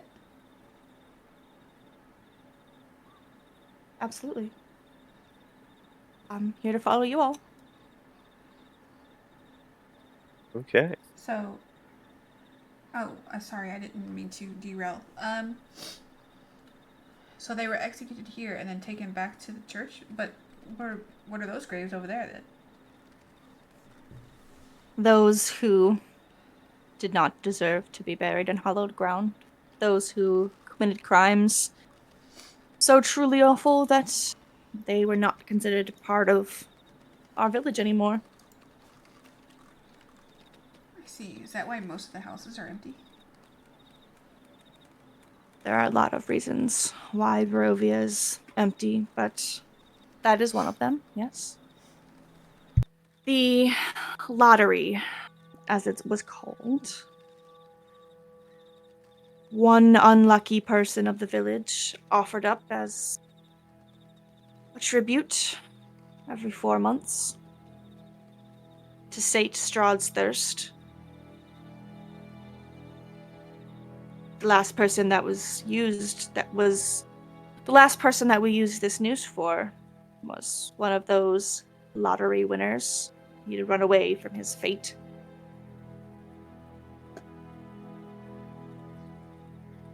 Does it look sturdy? Or does it look like you could break this gallows? The gallows, they seem sturdy enough. Though as you look at them, you do notice another raven at the top of them, looking down at you all.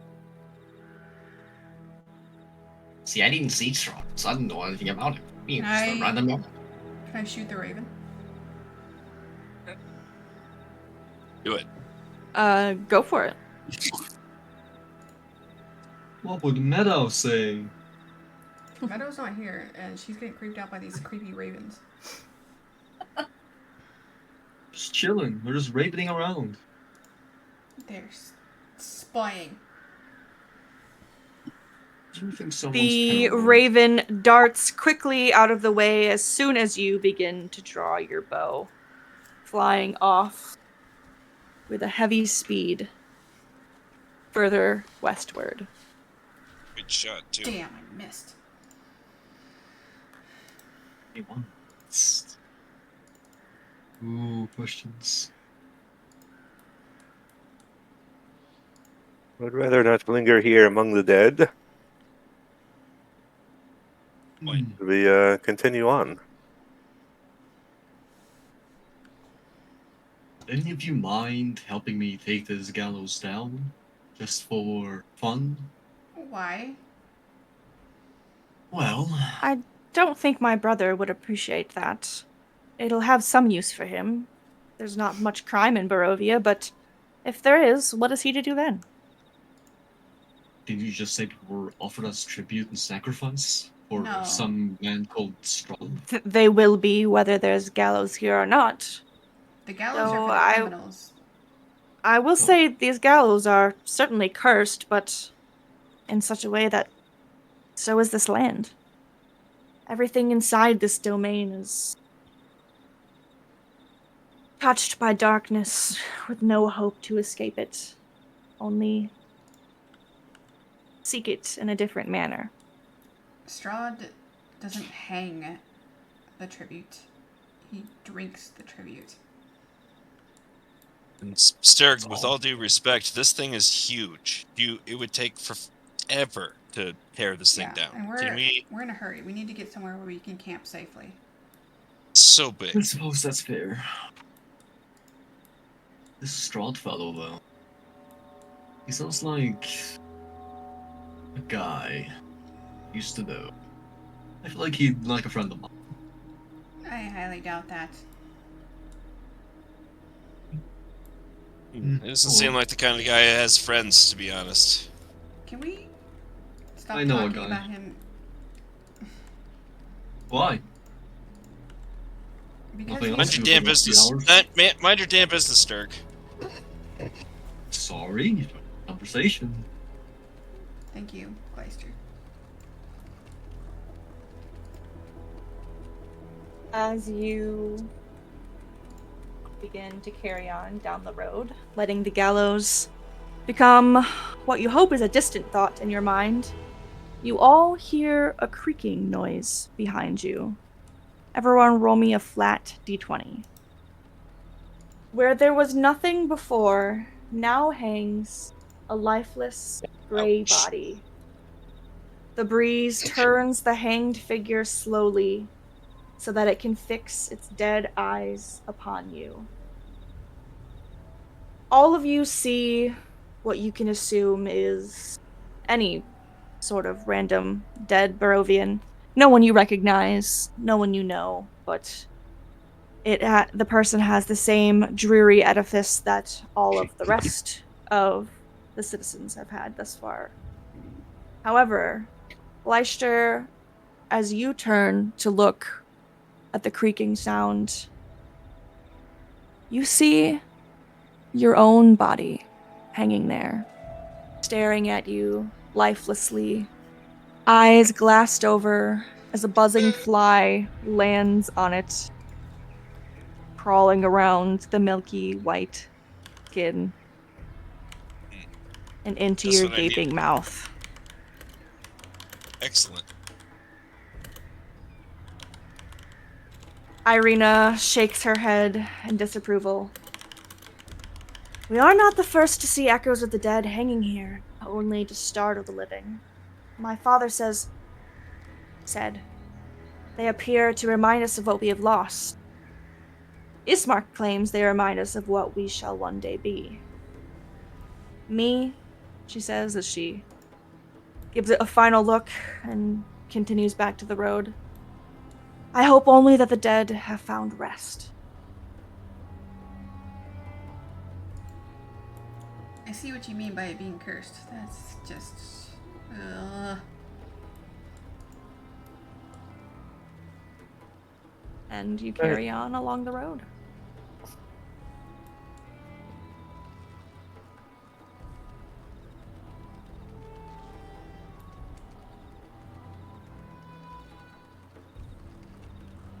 I saw that.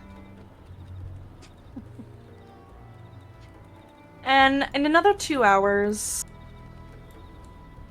the road gradually disappears and is replaced by a twisting, muddy path through the trees. There are deep ruts in the earth that are evidence of the comings and goings of wagons. The canopy of mist and branches suddenly gives way to black clouds boiling far overhead, though you know it is only midday. There's a clearing here, next to a river, that widens to form a small lake several hundred feet across. The sun shines opaquely through the fog upon this haven of light, life, and music.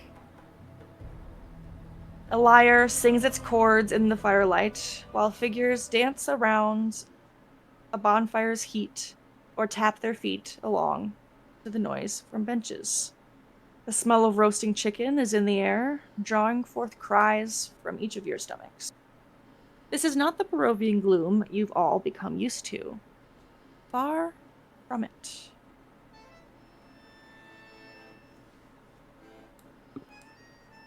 Though before Irina can pipe up with information, or you can even venture into the encampment, a pair of men walk over to you from that campfire. The taller of the two is still wearing a greasy bib over his linen shirt and chewing his dinner. The other man's eyes sparkle with mirth, but his half smile betrays suspicion. What? Do you come to our camp as friends or foes?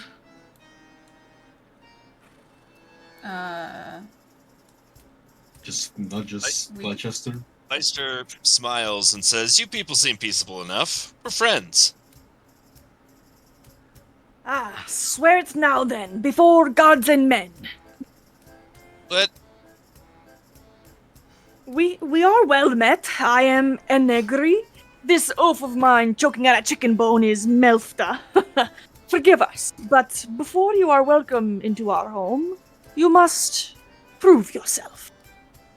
And Enegri draws a dagger that glints in the light sunlight. A silvered dagger.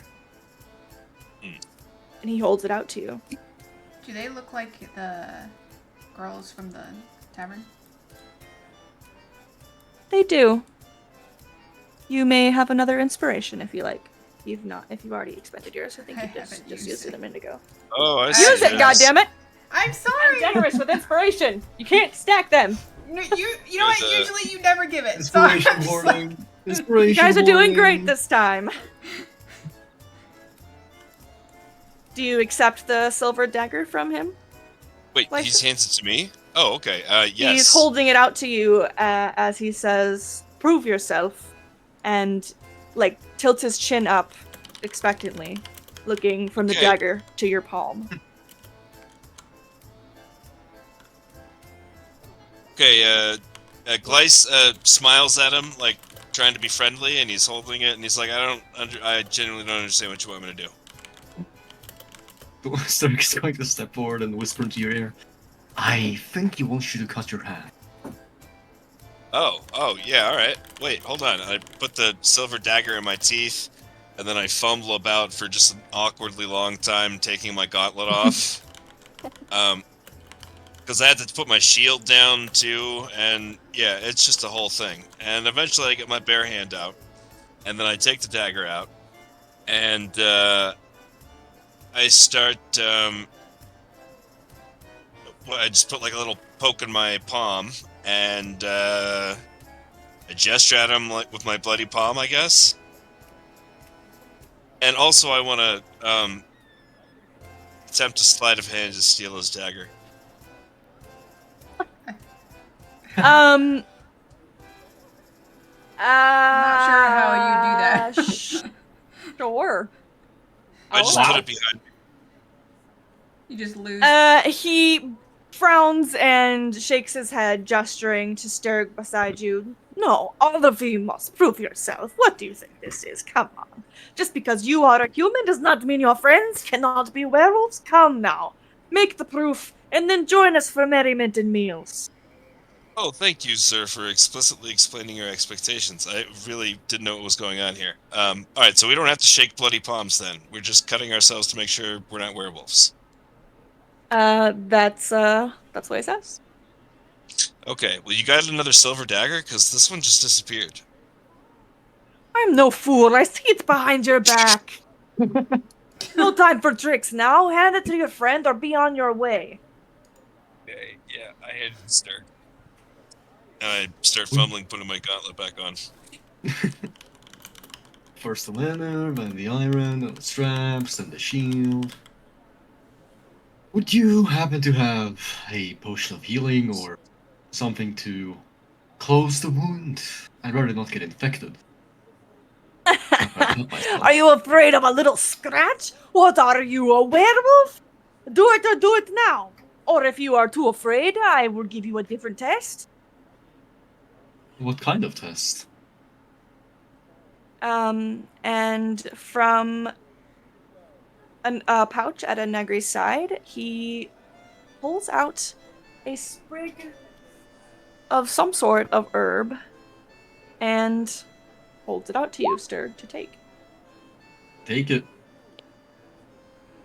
Him and all of the other Vistani watch you in a pregnant silence, and there's a little bit of a crowd starting to form. They've come to move from their campfire to see the newcomers. Is The this sprig a proposal of some sort? is heavy in your hand, and perhaps a question or two enters your mind as you stare down at what may be a deadly herb. But as you begin to question what is meant to happen next, out from the camp comes a messenger, running straight for Anegri. He whispers in the man's ear, and you are, Glacier and Sturg, able to catch the latter half of his whisper. Madam Eva says to allow them in. Such are the strangers she has foreseen. And Anegri pulls back and seems to look between the messenger and all of you with a startled glance, and he waves the boy off, and his eyes turn back. Well, it seems that your arrival has been foretold, strangers. Madam Eva will see you, and she will see you now. Come with me. Well, I suppose you whisper won't know what to we're all Sturg. about. I whisper to Sturg, don't give him the dagger back. Why not? I thought we're being Yes, good we- people. No, because we need that thing. I'll allow Maybe they do too. an additional sleight of hand check now that the situation is more accepting of it. But not from Glacier. Yeah, Sturg, give it a shot. I rolled too good. So, wow, how do I have a fucking +3? That's... I have advantage X. from him doing good? Or no? No. Is that... Okay. I tried. I think he did You did bad. try. Okay. Oh, I'm gonna use But inspiration because I'm such a Granted, team player. it was probably because he Okay. was watching you, and he handed the dagger to you, and then it just disappeared. I'd be flapping my cloak and try to a distraction for him while he does it. Anegri and the and Malfta, his companion, they turn away from you and the sprig, apparently more eager to bring you to Madame Eva than recalling that he had just handed you What is the this deadly sprig herb. even? Do I know? Give me a survival check. Yeah, pretty good at that. Before Or we not. all head in, I want to huddle up with the crew and say they said we're gonna go meet someone named Madame Eva. Does that name mean anything to anyone? I don't think I've heard the name, but I know these people, and you should be careful what you say around them. Okie dokie. Maybe it's best if you don't, be who you are. Of course, well, I me? will say nothing. I think she meant me, as, they might recognize me. Oh, good. Yeah, I was gonna say. Cool. It's mine now. What's up? No, I'm just being a loot goblin. Oh, I couldn't hear you. Navarra is not going to say much more than that because she doesn't want to, in case they're listening. Come, Madame Eva will not wait. She deserves your respect and your punctuality. Right. Okie dokie. Yes, of course. And he brings you along. And it's just what I was thinking. This tent is absolutely bigger than it appears to be. I promise that you all fit inside. Look at all Which the tent? men. Not a single woman to be found. Well, As I imagine, one or two of them might be women.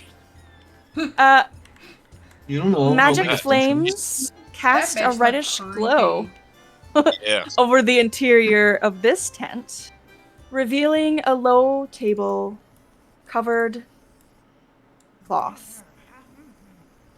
Glints of light seem to flash from a crystal ball on the table as a hunched figure peers into its depths. As the crone speaks, her voice crackles like dry weeds. At last, you have arrived. Sit, all of you. Sit if you ever wish to see the sun again. If you ever wish to return home.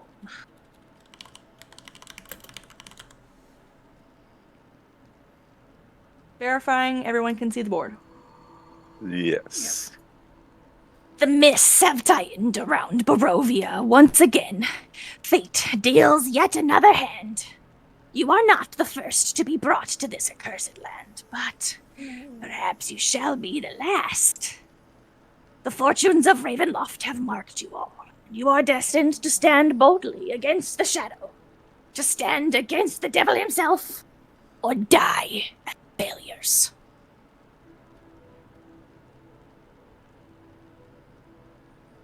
And as you sit there,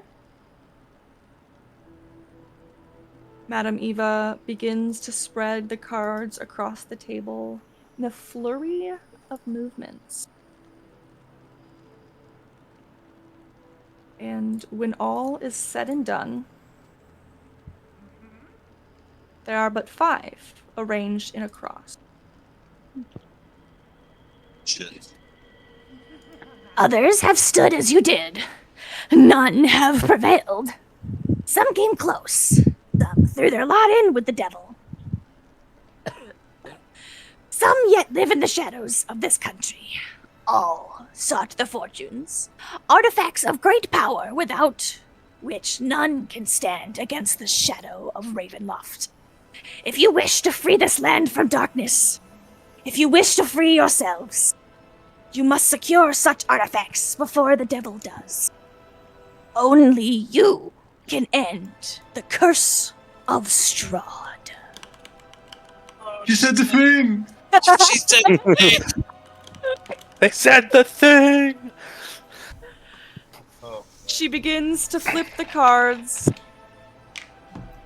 one by one. Oh my god. I worked hard on these. I I love can it. This tell. card tells of history. Knowledge of the ancient will help you better understand your enemy. Look to the west. Find water aglow with the light of the sun, hidden behind the walls of man. She gives each a moment to contemplate. Look to the west, find water aglow, a light of the sun, hidden behind walls of man. This card tells of a powerful force, for good and for protection. A holy symbol of great hope. I see the house of a dragon, and a heart once pure, corrupted by hatred. Bring light to the house, and peace to the heart, and you will have your protection from the devil on high. Her shrewd eyes peer at each of you once more.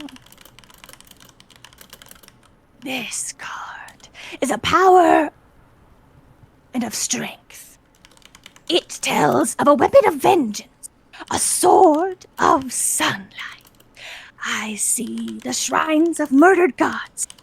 Help the land find its peace, and it shall reward you with the power you seek. Start in an amber path of darkness. Sorry, repeat that last one. Start in an amber palace of darkness.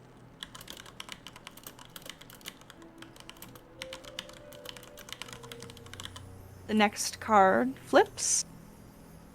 This card sheds light on one who will help you greatly in the battle against darkness. Look for a mighty predator, a hunter of hunters. He stalks this land in hopes of slaying the mightiest prey of all. Perhaps you and he share an adversary. And finally, she flips the last card. Your enemy is a creature of darkness whose powers are beyond mortality.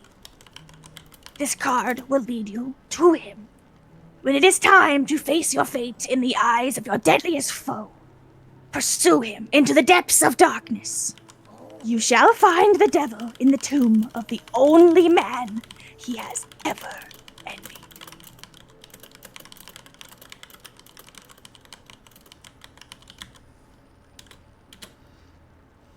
Okay. It's a lot to process. Mm-hmm. Oh, yes, I understand. But I will offer you one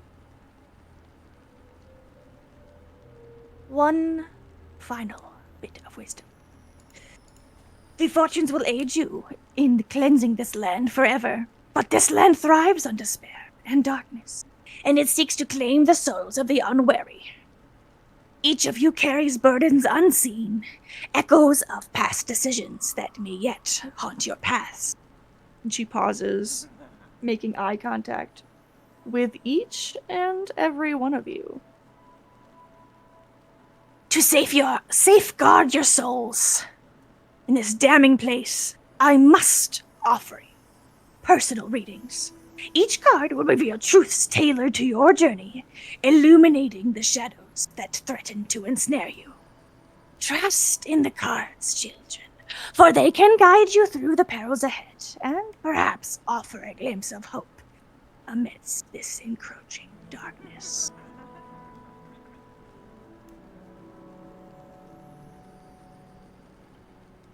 She spreads Well. the deck before her and beckons with an inviting hand, encouraging one of you to step forward.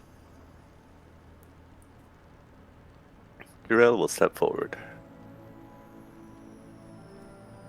Madame Eva's eyes narrow as she lays out your cards, Jarell, her gaze seeming to through you as she speaks. You walk a path of power, Jarell, guided by an entity older and more powerful than you can comprehend. But hear me now. Power comes at a price, and soon you must decide what you are truly willing to pay. The bond you share with this presence is deep, yet it binds not just you, but another, one whose fate you thought lost. Your father, Jarell, is not gone, but entangled in the same web of power that ensnares you now. He is a prisoner to the same force that grants you your strength. And she leans in closer, her eyes growing wider and wilder. Loyalty and love will clash, and you will be forced to choose between the power that drives you and the well-being of those you have come to care for, She says as she looks at the rest of the party. The entity you serve will demand more than you may be willing to give, and that choice will determine not only your fate, but the fate of those who stand by your side. Remember, Jarell, not all power is worth the price, and not all bonds are meant to be kept.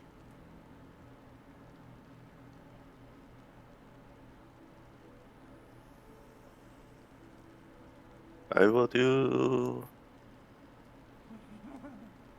that. How did my father get involved in all this? That will soon be illuminated. But the details, they are small. I can only tell you what the cards tell me. I am hardly all-seeing myself. Thank you But for your wisdom. Think on the words that I have said. Take care. He steps away slowly in contemplation. I will PM each of you these readings Awesome. after session. I'll go Come. next. Yes. Step forward. And I walked up. her hands move deliberately, passing the cards out onto the table. And as the final card is flipped, her gaze sharpens and her voice takes on a deeper tone. The balance between light and darkness is a fragile one, child. You seek to bring justice, to avenge the fallen. But beware. Each step towards vengeance pulls you closer to the abyss. The darkness you fight is not just out there.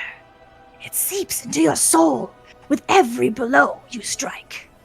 Your divine gift is a beacon, yes, but it can also cast the longest shadow. In the end, you must decide. Will you be the light that pierces the night? Or will you become part of the darkness you so despise? Oh, that's not ominous at all. I appreciate the reading, and I have much to contemplate.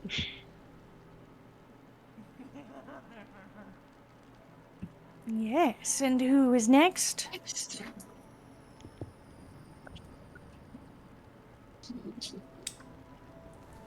Come now, don't be shy. Or do you tell me you do not wish for my aid on your path? Stirk, why don't you give it a go? Yeah, I'm a bit skeptical. But You think I do not know suppose- you? Oh, that's not the reason, more the opposites. I'm afraid you do know me. But, might as well get it over with. So, steps forward. Get it done with. Madame Eva studies Sturg with a look of knowing sorrow as she lays Left new arm cards trembles. down before him. Her hand hovers over the final card, distress plain on her face. And when she reveals it, her lips turn into a frown. You carry the weight of lives taken, Sturg, both in battle and beyond. Your hands, stained with blood, are haunted by memories you wish to forget, but they claw at your mind, refusing to fade. The past follows you like a shadow, whispering of sins you cannot atone for. The path before you is lined with the bones of those you have wronged. Those whose deaths were not acts of war, but of anger, confusion, and pain. Each step you take, you tread upon them, and their whispers grow louder. Her gaze begins to harden, giving you a serious expression. The darkness in your soul is not Bane's blessing, but your own curse, and it festers with each unrepentant act. You seek punishment, but what you truly need is absolution. Redemption lies not in more bloodshed, but in the peace you deny yourself. Yet the question shall remain. Can you forgive the monster within before it consumes you entirely? Or will you let the past define your future, leading you to a fate worse than death? This land of Barovia has a way of revealing the truth, even those truths you most wish to hide. Know who you think you are. But you should really, really watch what you say. As he steps back. I speak nothing but the truth, and a truth that will aid you on your journey. Do not be so hardened of heart that you deafen yourself to what will aid you. Say what you will, old hag. And she simply has a knowing smile on her lips, and her eyes flick between Glacier and Navara with a Navara, you single wanna perked brow. Leicester glances expectantly at Navara. You wanna do rock, paper, scissors for it? Sure. Alright, it's like a straight D20 roll. Go for it. Roll. It's Okay. Alright, well I lose. That seems appropriate. So I step up next. Madame Eva's eyes narrow at you as she lays out the cards, each one falling with a deliberate motion as she never looks from your face. He smiles at her nervously. The cards see all, warrior. They speak of your daughters, their laughter silenced by hooves on stone, and your wife, her sorrow too great to bear. Blood has stained your hands as you sought justice, vengeance for the ones you lost. The cards tell of a path where redemption may be found, but it is narrow, Gleister, treacherous, those you walk with. Their choices weigh heavily on your soul, dragging you further from the light. Protect them as you seek to protect the innocent, but know that their actions may bind your fate to the darkness you seek to escape. Choose wisely, for the cards do not lie.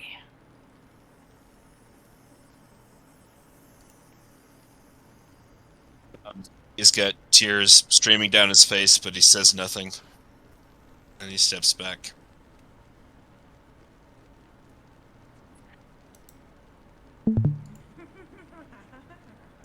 Navara, do you feel fear at knowing what lies in your future? Yes, but I'm also afraid of what you'll find in my past.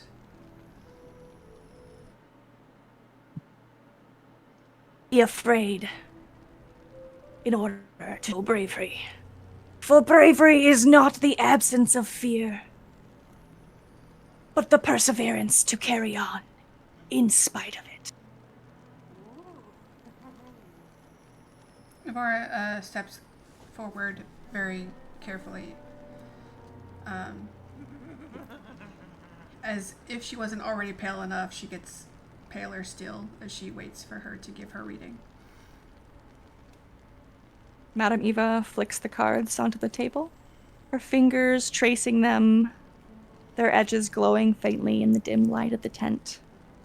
Her eyes meet yours, Navara's, and a knowing look passes between them. Threads of fate weave tightly around you, child of shadow and light. You walk a path where the living and the dead dance as one, bound by a force that lies deep within the heart of this land. The cards whisper of a bond forged in darkness, yet not unbreakable. There is power within you, dormant yet strong. Power that one day may sever the ties that hold you. But be warned, with the breaking of one thread, others may unravel.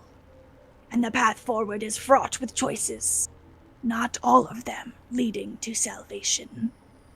The question you must ask yourself, Navara, is whether you are prepared to face what awaits, even if it means sacrificing all that you are.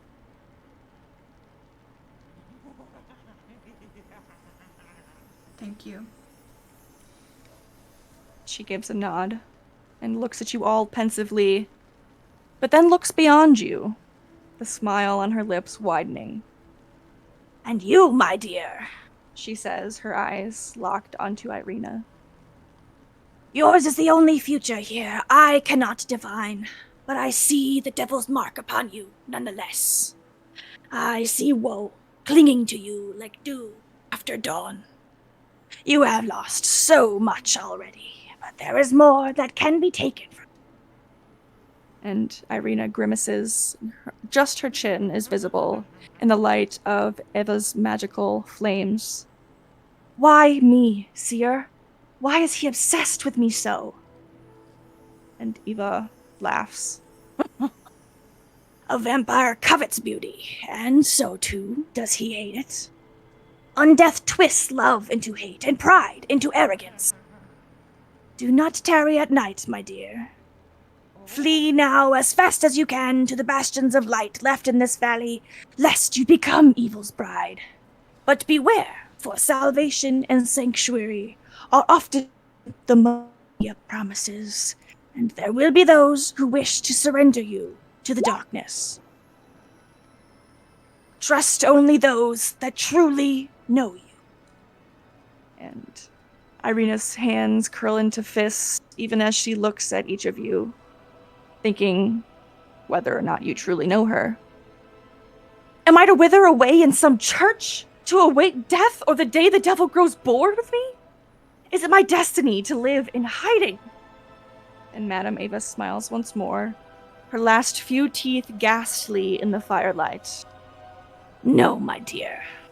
This is not your destiny. Go now, and be well.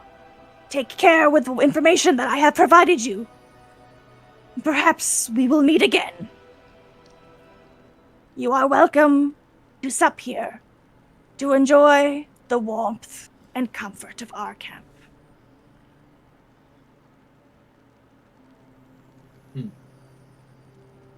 Navara takes And- Irina's hand and slowly starts backing away out of the tent. Yep. Yep.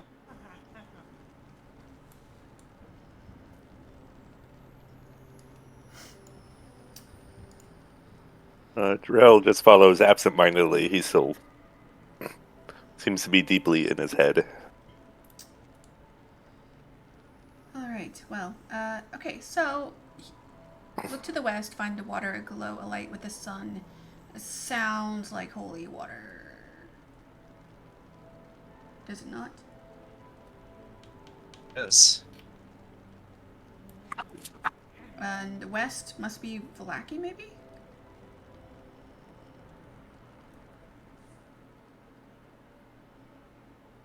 That's fortunate. Where? Does Irina have any input on that? Our words were cryptic, and I have to admit that they unnerved me some. I'm not certain, but well, let me see. It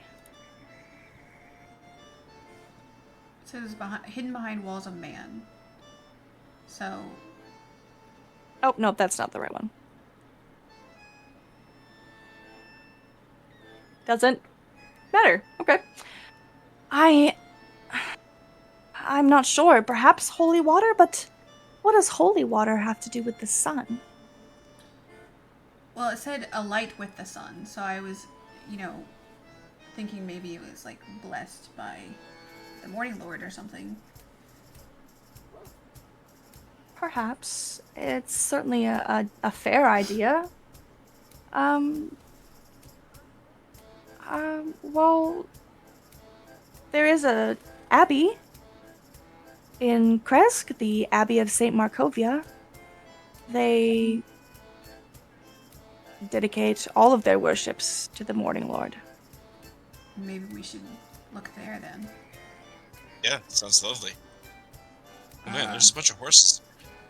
Well, I'm sure it's their horses. Yeah, Pulling we should steal For them. now. No. What is with you? You're supposed to be this good person, and now you're just like trying to steal things. These people are Strahd's minions, so it just seems fair game. Anyway, they seem untrustworthy themselves. If we're gonna steal from anyone, Why can't we try buying them? oh well, I don't have any money. Even I don't have that much money.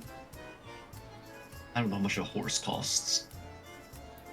And besides, from being Strahd's minions, a bit odd, considering this old hag supposedly tried to help us in Yeah. her own odd way. Right. Yeah, I guess the horse situation isn't going anywhere unless they just lend them to us. But surely they try to cheat us in some way. Well, y'all go eat. I'm still thinking about these clues. Are we okay with So- spending the night here? It's And was the issue? better here than out in the woods without them. I mean, if they are, whose minions, then at least we won't get hurt here. Irina declines to sit particularly near to the fire where all the rest of the Vistani are, and sort of busies herself with enjoying the company of the horses, though she's friendly to anyone who passes her by or talks with her. She just doesn't want to close to them lest they recognize her. Navara goes over here and has a think. She has a nice long think. The thinker. Sturg, you walk up to the campfire and you hear one of the Vistani in the midst of a story. Whether you sit down and Whatever. yeah, this the old whether hag you is sit on. down to listen to it is another thing. Gladly. what are Glacier, Jarell, and Nysa doing? Jarell has just kind of wandered off to himself over here. He is muttering quietly, um, trying to come to grips with the information he just learned about his father.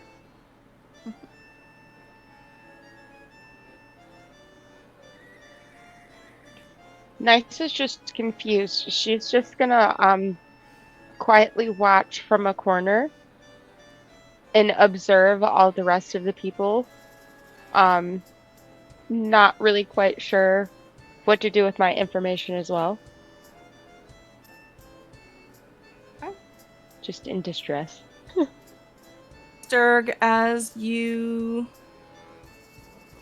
hop your squat, you catch, as you sit down at the campfire, you catch just, probably not the beginning of the story, but something in the middle.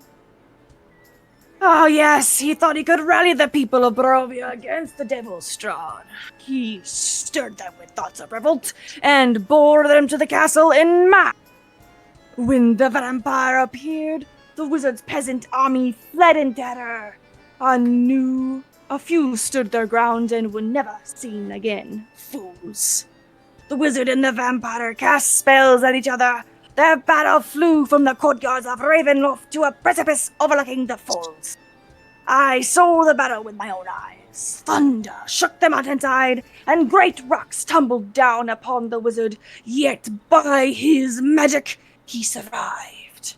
Lightning from the heavens struck the wizard, and again he stood his ground. But when the devil's Strahd fell upon him, the wizard's magic could not save him. I saw him thrown 1,000 feet to his death. I climbed down to the river to search for the wizard's body myself to see if, he had anything of value. But the river Iblis had already spirited away.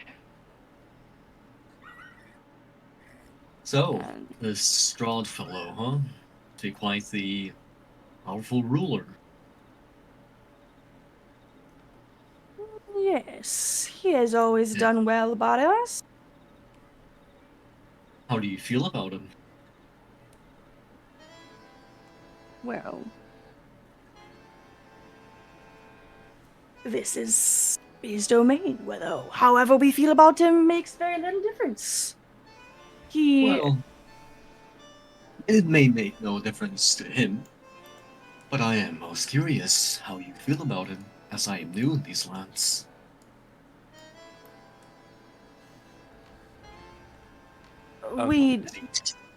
We appreciate him. He takes care of us.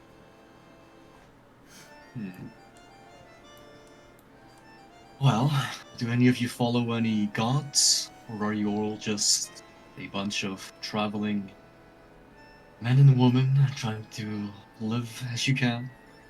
Anyone's feet? You've quite described us there.